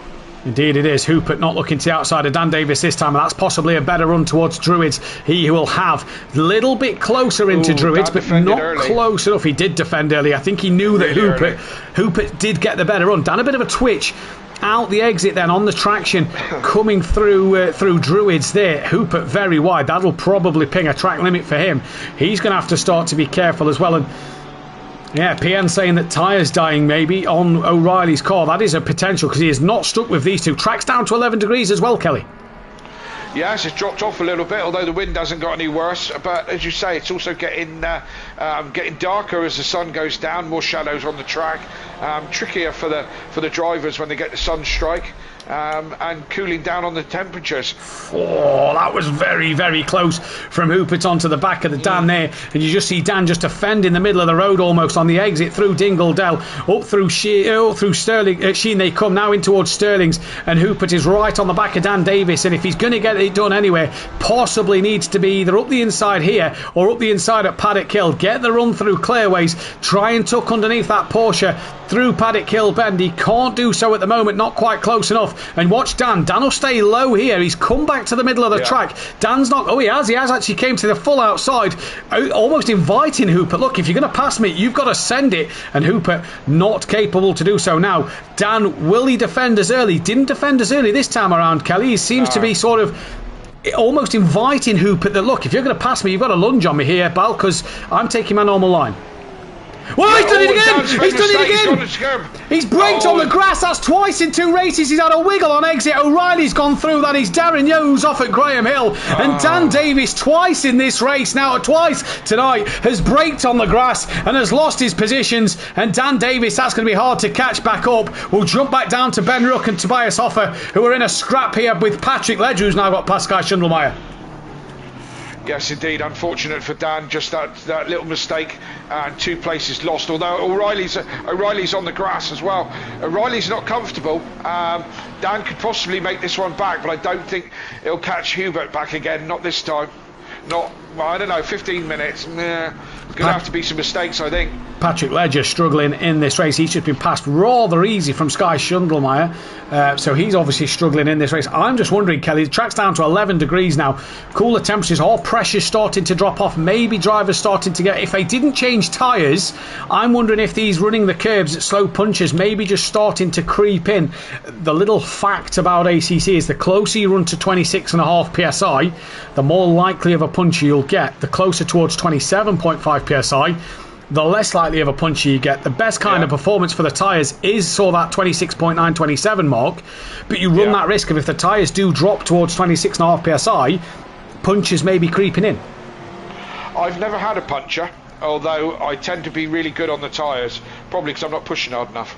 Mike Matthews under pressure from Viper, then in P7 in this race. We'll possibly keep our eyes on Tobias Hoffer and Ben Rook, as well as Dan and O'Reilly, but Viper's putting pressure on Mike Matthews here then. Also Skunky close, or was close to back of Gary Leach. He's not anymore. The leaders are coming through. There we go. So Tardoc's just trying to get past Gary Leach at the moment. Dan's past O'Reilly. Dan's past O'Reilly. So I don't know where he's done it, but Dan has got ahead of Kieran O'Reilly. So O'Reilly's car has just died, hasn't it, in the back end of this race since the pit stop. I don't know if that's because the temperature has got cooler, but something is going wrong with these cars here tonight. They're definitely going off. I think the Honda hasn't stopped for a Big Mac recently, so I think it needs a Big Mac service. It's definitely the tyres, Kelly. Has to be the tyres, because these cars, because it's not just one. It's, we've seen the Ford slide, we've seen the Honda slide. Dan's had a few problems. The Lamborghinis don't look very comfortable at the moment, so it can only be that the track's got cooler, Kelly, and these tyres are just not hanging in there. Well, is this going to be another element of this season? Are we going to struggle with tyres this season? I hope so, because it'll give us another element. Well, we've got the extra night race, and that's going to get cooler as the night goes on, so you never know what's going to happen here. Do you know what I mean? It's going to be absolutely crucial to see what will happen to the end of this race. Matt Wright in the Nissan's got McGowan on the back of him as they come down towards Clearways. There's 13.5 minutes left in this race, and what a day it has been in the Pro Series. Ben Rook right back on the rear end of Tobias Hoffer in that big Bentley at the moment as they come through Druids. Hard to see past the Bentley, never mind overtake it. O'Reilly's lost a second to Dan, so Dan's now opened that gap back up. They've got Michael Harris. I'll tell you what, he's only 2.5 behind O'Reilly, 3.5 behind Dan, so he's coming here.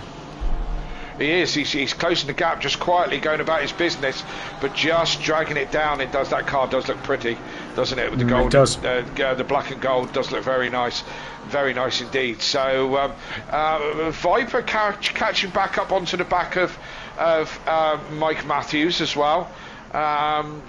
Could be an interesting scrap towards the end for those two. Who else is close? Ben is right up the rear wing of that Bentley, who just drops a little bit wide coming through Sheen, and that's going to give Ben a look on the outside of Sterling's. Not going to get it done through there. Ben just taps the rear of the Bentley. Not a lot Ben could have done. He's now going to have the outside run down towards Clearways. I don't think Ben's going to get this one done around the outside. Again, just a natural corner. You're going to drift to the outside as he now tries to tuck underneath the Bentley. Bentley not bad in a straight line. Got a good bit of grunt about it. Good bit of power in that straight line of Volkswagen as well. So Kelly will be pleased to see the Bentley doing well over the Aston Martin as Ben looks to the outside now of Paddock Hill Bend, and Ben has got to be careful to not go in that kitty litter on the outside. He manages to stay out of it, and the Bentley of Hoffer hangs on the inside at Druids. Yes, he does. Hoffer was very, very good to Ben through Paddock Hill Bend. Very, very good to him. Gave him plenty of space on the outside there. So respect for that. Yes, apparently it is a Volkswagen, but it's not one I'd get overly excited about.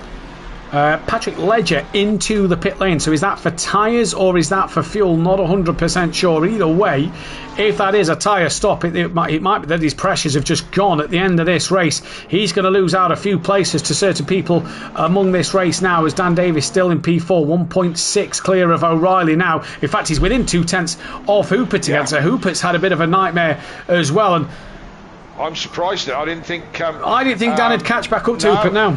No, I didn't. I thought he'd be away, but he obviously has. And I don't know if Hubert's made a mistake or Dan's just on it. You know what Dan's like. Sometimes he just finds another gear, just finds determination and digs deep and starts to find it. Well, it's allowed O'Reilly to pull back half a second at the moment in terms of these two now just starting to squabble a little bit. The race win is probably going to go the way of Self or maybe Tordok. That's 1.9 seconds between them two. As Schundelmeyer's 12th, a second off the back of Ruck and Hoffer. Matt Wright has been overtaken by McGowan now, and Patrick Ledger has come back out the pits, but he's down in 21st. So Overtaker's managed to hang in there and gain an extra place. Ben's just done Hoffer got him down Paddock Hill Bend and done him into the hairpin. So he's now in front and up into 10th place.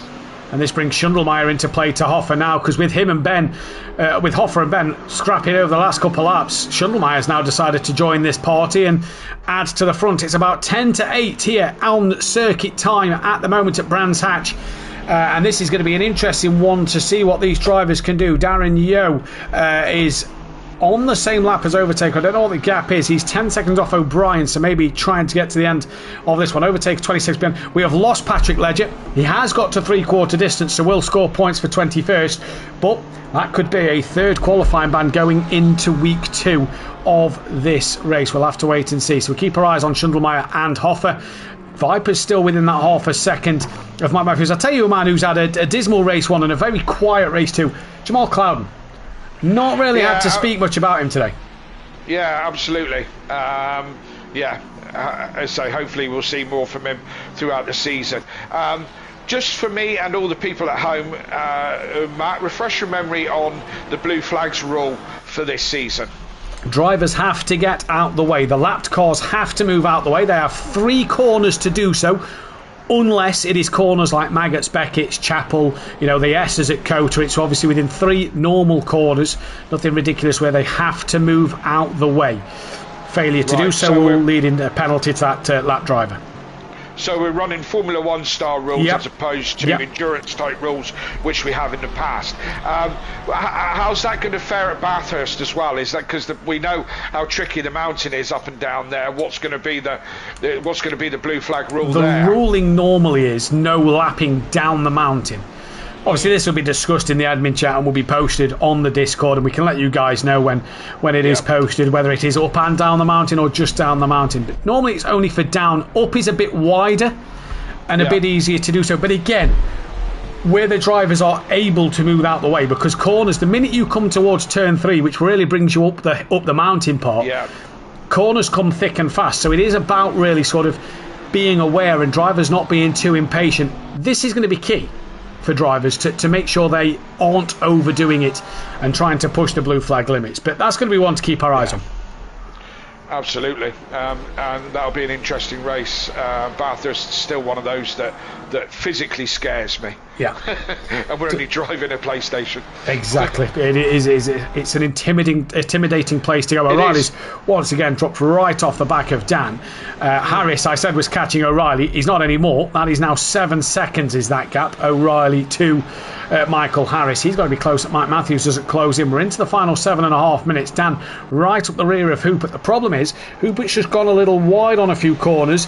Dan kind of followed him a little bit.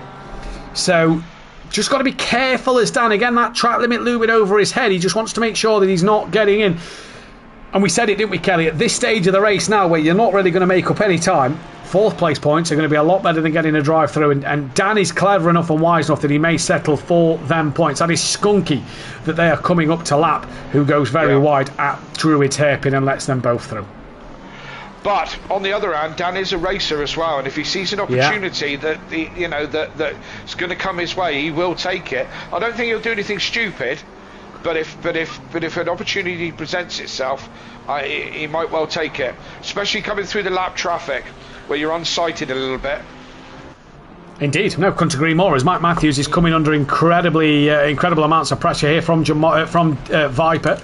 Down in P8. Good night for Mike. But all that incident in race 2, he got a P9. I think Mike's had a pretty solid day, and he can be happy with his race pace out there. I think he looks pretty decent. Yes, indeed, and this is a fight of the Ferraris, and not quite in it, but Cloudham just behind in a McLaren, which is, I feel, we'll get more time in the season to talk general motorsport, because that's what we used to do back in the day. But I think the oncoming Formula One season is going to be Ferrari versus McLaren, or McLaren versus Ferrari, whichever way you want to look at it. We'll have one of those discussions as we get closer to the time, no doubt. Indeed, probably will. And get everyone else in the chat to help us along with that one. Indeed, so Viper had a bit of a wiggle coming through the back end of the circuit, as Rob Smith saying that a great week of racing and broadcasting this week. So excited for the rest of the season. Bring on Spa. Indeed, Spa a week away. Dan Davis will be bringing you the action on Tuesday evening, 8 PM GMT for that. If you want to catch more of the Pro-Ams, Marshall, Alexa Marshall will be in the commentary box for Pro-Ams, hopefully, provided her internet is sorted. On Tuesday night, you want to be tuning in for that one. And me and Kelly, Sweet and Sticky, will be back in your box on Thursday evening next week for Spa-Francorchamps for round 3 and 4 in the first race of the reverse grid. If you do like what you see here, hit that thumbs up button, the bell to be notified when we go live, and as always, hit that big red subscribe button if you are new, as well as go down to the description and please check out our fantastic sponsors, Design Manchester and Audio Sport. Links to their Facebook pages are in the description, so make sure you go down there and check them out. As Dan Davis just losing a bit of time now. Yes, indeed. And if you'd be so kind, go to the Audio Sport YouTube channel, because I could really do with the subscribers. So if you go over there and just subscribe to my channel, don't worry, I don't put many videos up, not very often. I won't bother you too much. Just I could do with them. I could do with the subscribers. If you also want to be, wrong with that. If you also want to be a member of the Patreon, don't forget £3 a month is all it is. You'll get certain pledges in there as well. Dan's 1.5 behind now. I think Dan's given up on that and he's going to settle for that P4. So we turn our attention back to Viper and Mike Matthews within half a second as Viper has a look at Mike. Mike defending very solid at the moment. Viper's gone very deep at Druid's corner, and that's going to not put to bed that fight, but it's going to give Mike a bit of breathing space for a little longer. Yeah, not too long to go, just under 4 minutes to go. Yeah, that'll give Mike a little bit of a breather, but I think Viper's got a little bit more pace, so he's going to come back at him. He's probably not done yet.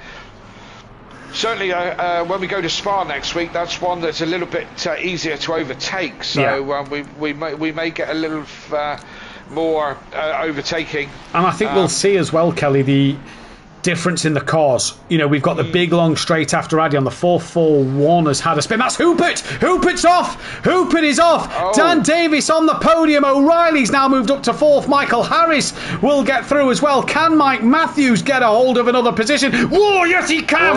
As Hoopert ends up into the side of Viper, and that's put Viper off. And could that allow Cloudham to gain another place? It might do here, but Dan Davis, well, you have to say, look on his side with that one, because it didn't look like it looked like he'd settled for a P4. He's now managed to jump up onto a podium spot with 2 and 3/4 minutes to go. I tell you what though, Kelly, just looking at the gaps, O'Reilly has dropped right off the back of Dan and is in the clutches of Harris.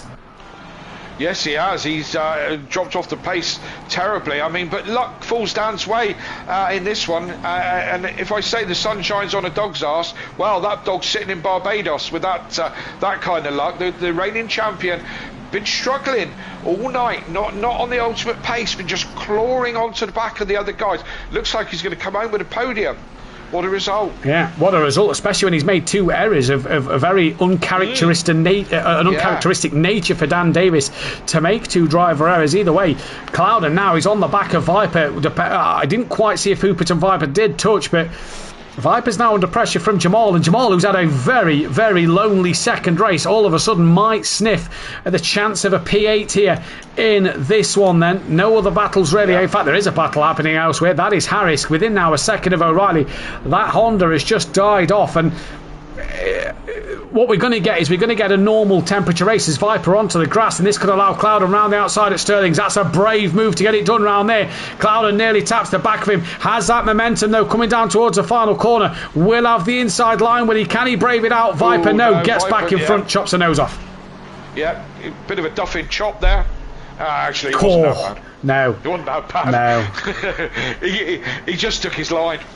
The interesting thing, Kelly, we're saying tonight about drivers possibly struggling with tyre pressures as the track gets cooler, moving into 8 p.m. track time. Spa's back at the traditional 1 p.m. race start, going into 2 p.m. in the afternoon. We're going to see the temps possibly rise a little bit there as the day goes on.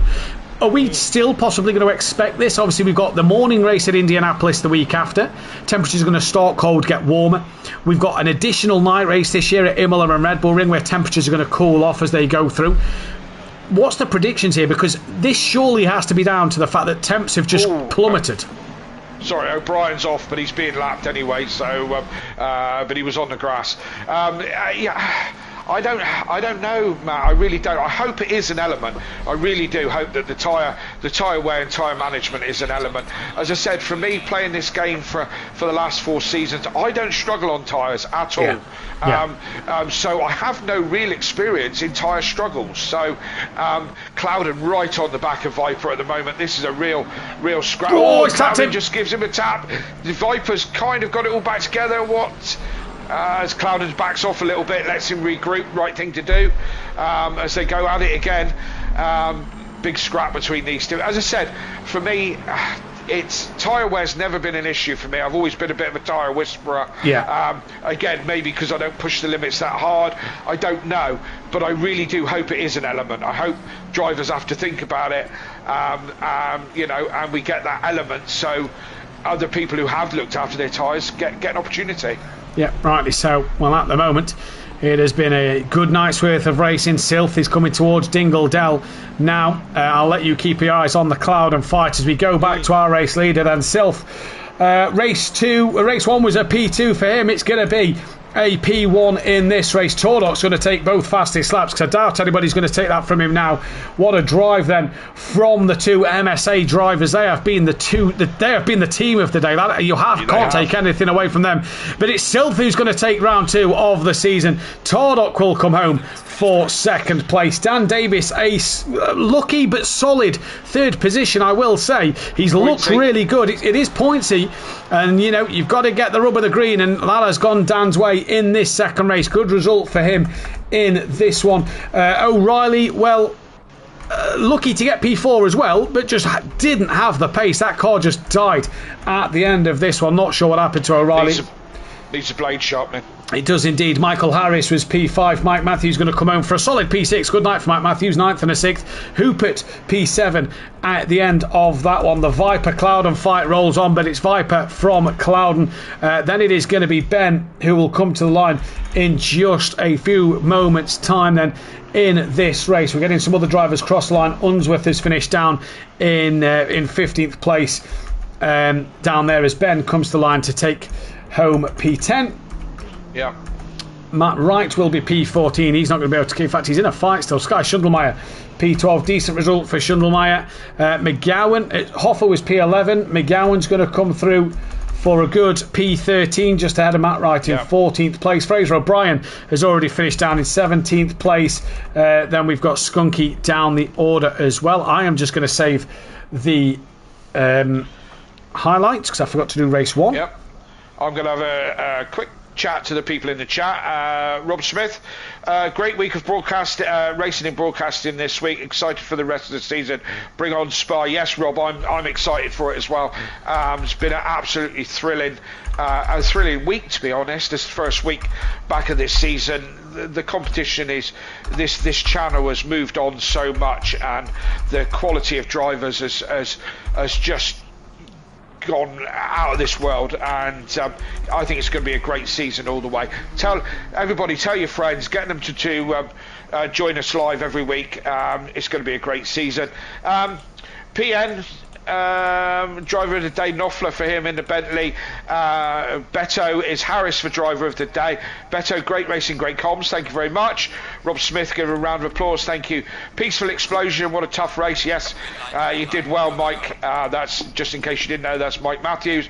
Peaceful Explosion, tough race, wow. Hats off to you MSN boys, superb pace. Yes, is that what's going to happen for the season, Mike? We will see. Congratulations to the top 3, never a dull moment on track. or in the booth. Thank you very much.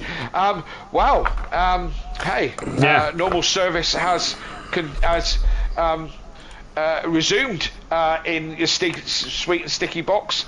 It's been great to be back, Matt. Yeah, it is great to be back, Kelly. It's great to be back in the box with Sweet and Sticky again, as always. And it's great to be back. Obviously, we haven't done the Championship ended just before 2 weeks before Christmas. It's welcome back, and really a happy 2025 for these drivers. And what a season we've got in store for you. But I tell you what, the MSA boys, great start to their night. They lead the Championship. 3 points separates them two. Then it's Hupert in P3, who's 32 back. Dan Davis, 33 back in P4. Michael Harris, Kieran O'Reilly, Mike Matthews, Ben Rook, Overtaker Skunky, Tobias Hoffer, Sky Schundelmeyer. Then it is, I've just realised that because MSA haven't been added, got added late, I've not actually got their points on the constructors. They will be leading, but we'll get into that in a moment. Tobias Hoffer, Sky Schundelmeyer, Viper, McGowan, O'Brien, Clouden, Matt Wright, Unswift, Leach, Ledger, Yo, Ethan Coe, Molly, Joe Bates. We've not had Beasley, Rosnov, Richie Michelle, Dennis Newman, Burton, Colin, Chris, Gorb and Ellie at the moment. So even though I've not added MSA, I can tell you the way they are top of the Constructors' Championship. It does say Audio Sport at the moment, but it isn't Audio Sport, sadly. It is that of the MSA. They lead at this moment so far. Great night for them. Great start to their championship. It really has been really well done to them too. SimPlay Racing sit third place, and just behind that, 15 points behind Audio Sport at the minute. MSA Racing are apparently, well, that is wrong. They are on the championship standings, and they've only got points for one driver. So let me just sort this out, and then we can get that one. And yeah, they're well clear at the moment. Just sort this lining up here. So now your Constructors' Champions, MSA Racing, 83 clear of Audio Sport, who are 15 clear of SimPlay Racing. Then it's the Old School Racers, the Greasy Bandits Racing, Quantum Motorsport, Team FBR, Scuderia Tempesta, Effect Motorsport, Team SPR and Red Rum Racing. Your Manufacturers' Championship, Ferrari lead the way, 72 points clear of Porsche. Well done to the Porsche boys, with McLaren third, Ford in fourth, BMW fifth, Mercedes sixth, Aston Martin seventh, Ginetta eighth, Chevrolet ninth, Bentley, Nissan, Alpine, Honda, Lexus, Lamborghini and Audi. And Xbox have an 831 point lead over PlayStation drivers.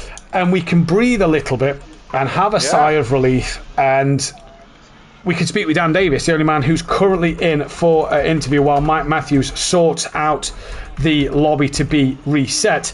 Dan, this is not going to be an easy championship for you to defend.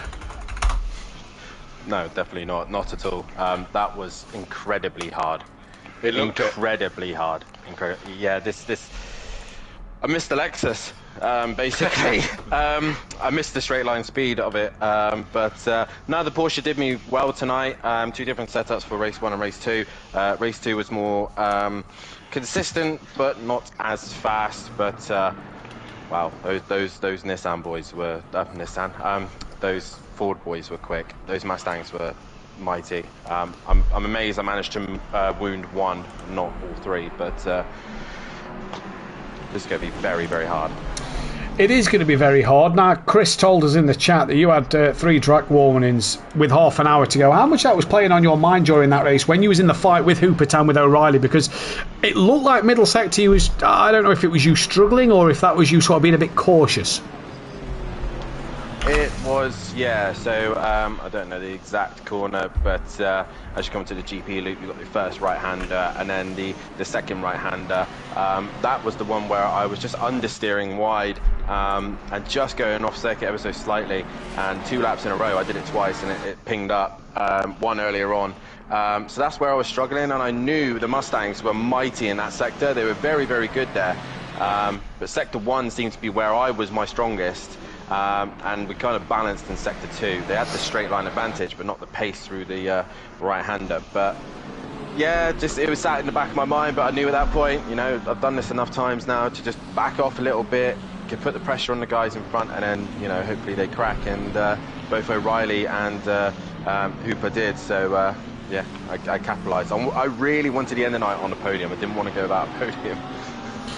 Although you say you cracked them, but you had a couple of little mistakes yourself, Dan, didn't you? Yeah, just got on the grass a little bit. Yeah, Porsche doing Porsche things.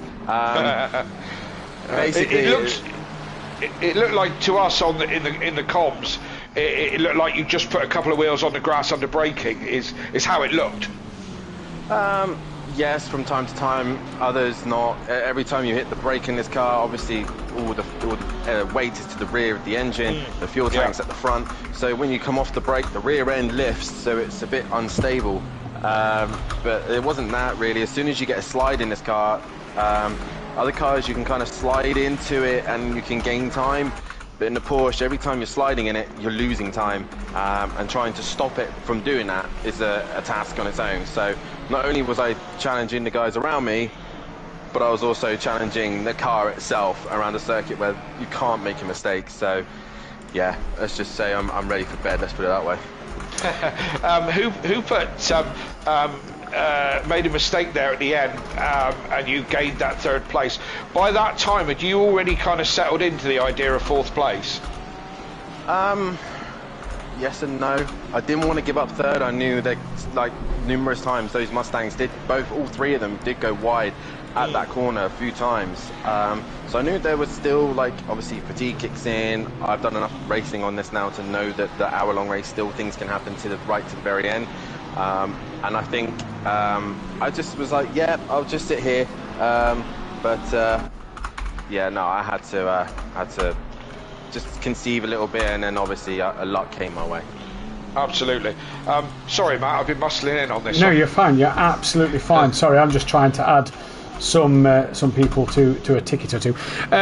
Yeah, you know, like you say, Porsche doing Porsche things, driving really hard to try and stay within them track limits and not get caught out. But great start to the season, really, isn't it? You know, it points you for yourself. Great opener. You've got to work hard, haven't you? This is going to be a tough battle, especially in the car you're in. Yeah, I think as well, if it was the Lexus, we might be having a different conversation. I might be able to give the Mustangs a bit more of a hard time. But you don't know, you'll never know. But for myself, it's been a decent start. I've now got myself I've got my feet wet, ready to go to the rest of the season with these guys and see what we compete. I've had a great little fight with O'Reilly, which I thoroughly enjoyed. That was great fun. My replacement, and nice to see that I did beat the replacement, thank God. Yeah, and good points for the team. Ben was spot on. Race 1, he actually outdone me and looked very, very good, and props to him, and he kept this cool in that one, and just couldn't hook up the qualifying lap, and then just a little bit of silly mistakes, but he did recover back up to top 10, so a good recovery drive, and both of us now look to Spa, which we both think that we're both going to be a little bit handicapped there. It's going to be interesting to see going into Spa. Obviously, we know the BOP. We can mention the BOP next week, which is going to be an interesting one. Obviously, Alexi will be able to bring you a bit more about that going into Pro-Am, and obviously Dan Davis in Pro. Dan, P3 in that second race. Congratulations. Audience driver of the day is going to go the way of Sylph. Kelly, driver of the day from yourself? Tordo. Yeah. Do you know what? I'm going to go Sylph just to split the decision in the commentary box. I think both of them a win apiece. Fantastic from the both. Yeah. But it's the MSA boys. My notes, MSA on top. And that is all you can really say about tonight. They have looked fantastic. But as we said earlier in the programme, it now turns to that reverse grid race where the first corner will be Eau Rouge and Radion. As you're watching the highlights of race 2 here on screen at the moment, this is going to be huge for this season. The first reverse grid race. How will all these new drivers cope? A few qualifying bans maybe in the pipeline for next week as well is going to be interesting. But one thing we can say, these Mustangs look like they're here to play this season, and these Mustangs look like they could be an interesting choice of car. Defending champs got his work cut out. Defending team champs have their work cut out. And I tell you what, if this is how the tyres are going to play a part, Kelly, I cannot wait for the 2 night races. No, indeed, and correct on all levels. But we've let's not forget we've had some very, very close times this evening. The Mustangs look like they had it all their own way, but as you say, next week we start on the reverse grid, and with the competitiveness being this close. Is it really? Are the Mustangs going to be able to muscle their way through from the back to the front? I don't know. It sounds like a big axe to me, and different cars, different tracks, different conditions. It's as I said, don't think it's over and done with, because it certainly ain't. Certainly stay tuned all season, because I think it's going to be a classic. It is indeed. Once again, Dan Davis will be back in the box on Tuesday night for the GT4 action at Spa. Hectic. Lexi will be in the commentary box on Wednesday night for Pro-Am, and then myself and Kelly will be back in the commentary box for Pro on Thursday evening next week. All of them are 8 PM GMT. Hit that thumbs up button if you like what you see here, the bell to be notified if you are new, and don't forget to hit that big red subscribe button. It's been a fantastic opening week to GT4's Pro-Am and Pro. It's great to be back with the championship on SimPlay Motorsport. There's 11 weeks left to go. What a season we're in store for. We'll see you next time. Goodbye. Good night. We'll see you next time. Goodbye. And we are clear. Going to run to the toilet time, Boston. And on my stream, thank you all for watching. Please hit that like button, subscribe to the channel as well. And if you're watching on Twitch, hit me a follow as well.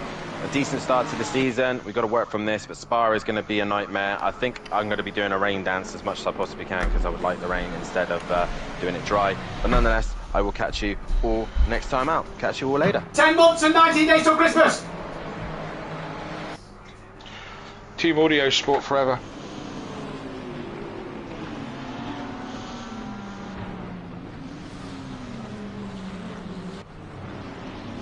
Oh my God. That looked like a handful, Dan. I did say In it was fact, the going to be whole hard. night looked hectic. It really did look, and I said it on GT4, but tonight looked just. I pressed the drive button by accident, right? Yeah. And ended up, until I could figure out what was going on, I ended up stuck on board, like, camera bonnet view. On who? And I was following you. Oh, right, okay. I was in your car on your bonnet view, watching the beginning of the race, and it's like, oh my God, just looked hectic, just looked mind-blowingly hectic. Amazingly how I didn't drop it at any point. No, I don't, because Oh God. Yeah. That was by far the hardest race I've had. That was Really? the Porsche one. Don't get me wrong, I love this car. I think it's brilliant. I love, I've always loved Porsches, but fuck me, it's just like I can't. With other cars like the Lexus or the Lamborghini, I can kind of lean on it a little bit and it grips up. This, it just doesn't. It just does not want to grip, and when you slide, when it slides, it fucking slides, and it does not want to. The slide just heats the tyres up, and then you have to spend like a couple of corners just to get the tyres to cool down again. My question is, why did you pick this year to come back Team Audio Sport? Pick this fucking car then. I didn't actually think the Lexus was going to be competitive, if I'm brutally honest. I thought it was going to be dog shit. Right. But, and I did the Lamborghini the first time round, and Lamborghini was the first time I won a title. Mike chose what car we went in, and this was the first time I really had a choice to run the Porsche. Don't get me wrong, it's still going to be competitive. I was there, I was with them, I think a little bit of luck, and I think the sprint races are going to come to my favour a little bit as well. Having that knowledge and knowing how they work, while the new boys have to kind of adjust and learn to it. So, plus Brands is always fucking tough, innit? It's like you can't overtake, you can't find a way through. Unless you're on pole, you're not got a chance. Maybe at Spa, if it rains, especially, it'll be a level playing field for the Porsche. But I think, don't get me wrong, I've gone quicker in this car than I have done in any other car. I've done my fastest lap times in this. I did a 22.7 in qualifying. I've done that all week. Ooh. Yeah. Hello. And you still weren't on pole. No, still one on pole. 22 fucking 5. Like, fucking Jesus. Yeah. Yeah, it's crazy. Oh, that could be on Taker. Interesting. Oh, he was fucking lungy, man. I could not. No, I'm watching the highlights, so I've just seen where our overtaker ended up in the wall. He had a moment on the curb coming through Surtees and then come across Viper and. He's fucking lungy, let's put it that way. Well, he's not top dog anymore, is he? By the way, can I just point out, you're not streaming anymore, are you? Where the fuck was Clouden? Yeah, that's what Ben was saying. Ben was saying that. Like, he's just made out he's got all this pace and everything, and Mike did him. It's Overtaker always has been lungy. He always has been aggressive. I remember when his first season. I think he's changed, though, Kelly. I think he's gone from being lungy, going fuck off, I'm quick, move out my way, to if I don't get this move done, I'm going to tumble down this order a little bit. I need to pass him now. Yeah. Well, he was always tried. I mean, actually, him and Clouden have got the same problem because they all think they can do it in the first lap. You know, Clouden especially, he's impatient. Right, how many subscribers did we get at the end of that? Because we had 15 subscribers this week. Beautiful. I really need a pee, and that's me done. No worries, dude. Pleasure. Great to have you back in the box. Love that. Brilliant. Yeah. There's 1 week I can't do. I think it's early April. That's fine. I'm hosting an evening with Paul Merson. Yep. Never heard of him. So he's a football shit. Some football fucking idiot. But I'll tell you close to time. I think it's early April, the first Thursday of April, I think it is. Fair enough. But that should be the only one that I can't do. There's a chance I might not be here for Indianapolis. Okay. But I should be here for the Thursday for the comms. Right. Emily's being induced on the 16th, which is a week on Sunday. Well, I'm sure we can work something out if needs be. We'll sort that. Like I say, the Thursday I should be here because it shouldn't take that long, but we'll see. Okay, cool. Right, if I don't speak to you lot over the weekend, then have a lovely weekend and all that. Enjoy. And see you on the other side. Yes, indeed. See you later, buddy. And you know where I live, Dan. I'll pop over tomorrow if you're free. You know where I work as well. Yeah. I know where you work. In the evening, were you thinking coming over? Yes. I'm probably going to go up to the club for a drink, so come up to the club for a drink if you want. I'll meet you at the club for a drink then. Okay, we've got to take the dog to the vet first for jabs, for a yearly vaccination. What time are you going to be at the club? Probably 6 o'clock, 6:30, something like that. Around there. Okay, shall I give you a message when I'm on my way up there? Yeah. Okay. Alright. Cool. That sounds great. Did Becky send like a parcel to you or something? No, apparently it's too big. Oh right, okay. I haven't got back to her about that, but I did ask her where the fuck this parcel's supposed to be, but she said she hasn't sent it yet because it's too large. So she's obviously bought me a Porsche. Obviously, yeah, or a Bentley. Yeah, of course. Yeah. She can keep that. After the performance tonight, I don't think the Porsche is a good choice. That's okay. I don't drive very fast. Right, I'm off. See you later, dude. Alright, catch you later, Dad. See you later. Cheers. Cheers. Bye all. Bye. Love you, bye. Love you all, bye-bye. Love you, bye.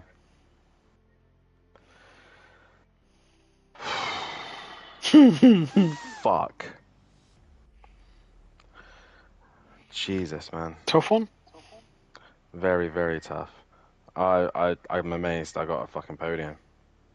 I thought, I'm quicker than Viper, this is already looking quite good. And then those three turned up and I went, fuck me. Yeah. Yeah. Gonna be interesting. Gonna be hard. I definitely don't think I'm gonna win this title. I'm there, I'm in the pace, but I think there's going to be quicker circuits where that Mustang is just going to be fucking... Yeah, but then you've also got slower circuits and, twists. We just got to see. You just don't know, dear. You just don't know. I want to know badly. So, all right, okay, so to summarise tonight, I don't know if it was the fact that the temperatures went, but everybody seemed slidey as fuck after pit stops, the cooler it got. Everybody seemed I it. was fine. O'Reilly's car just seemed to die, so I don't know if the Honda can go is good over the distance. I think Mike needs to change practice to an hour instead of 45 Why? minutes. I don't know. I just think I don't think people have got enough testing in for it. Although, to be fair, races are going back to normal time, so I think it'll be fine until Imola and Red Bull Ring. Clouden isn't on the pace as much as he wanted to make out. He's like, oh my guy, I'm so good. He's not. Where was he tonight? He was nowhere near. Couple of tenths off, but finished P9 and was nowhere near even getting close to Mike in that race. So, Overtaker is Overtaker. Good in a sprint, comes to the longer race, can't fucking hack it. Gary's shit. Daz is shitter. Mike surprised me. Ben looked good. Ben did look good. Very good. Viper, I think Viper had a lot of hype, and I don't think he's lived up to it. Skunky looked terrible again. But also a reminder as well, Viper has not been racing for a while. Yeah, so, it's only week 1. I'm just going off for this week. It's only week 1. Yeah. And then the MSA boys fucking turn up. What, mate? And they're the ones to beat. Yeah. You know? Me and O'Reilly were the only ones that could stick with them. Overtaker dropped off, and me and O'Reilly was just sitting on their ass. We could not. I think at first I was working with O'Reilly. I was like, dude, just keep going with them. You had to go together in a minute. Yeah, we had to work together. He was pulling me on the straights while I was, able to gain time in the corners. But that was it. Should we go in with Mike? Yes. Fuck it. Let's go and chat with that Mardy cunt. Although he had a good night.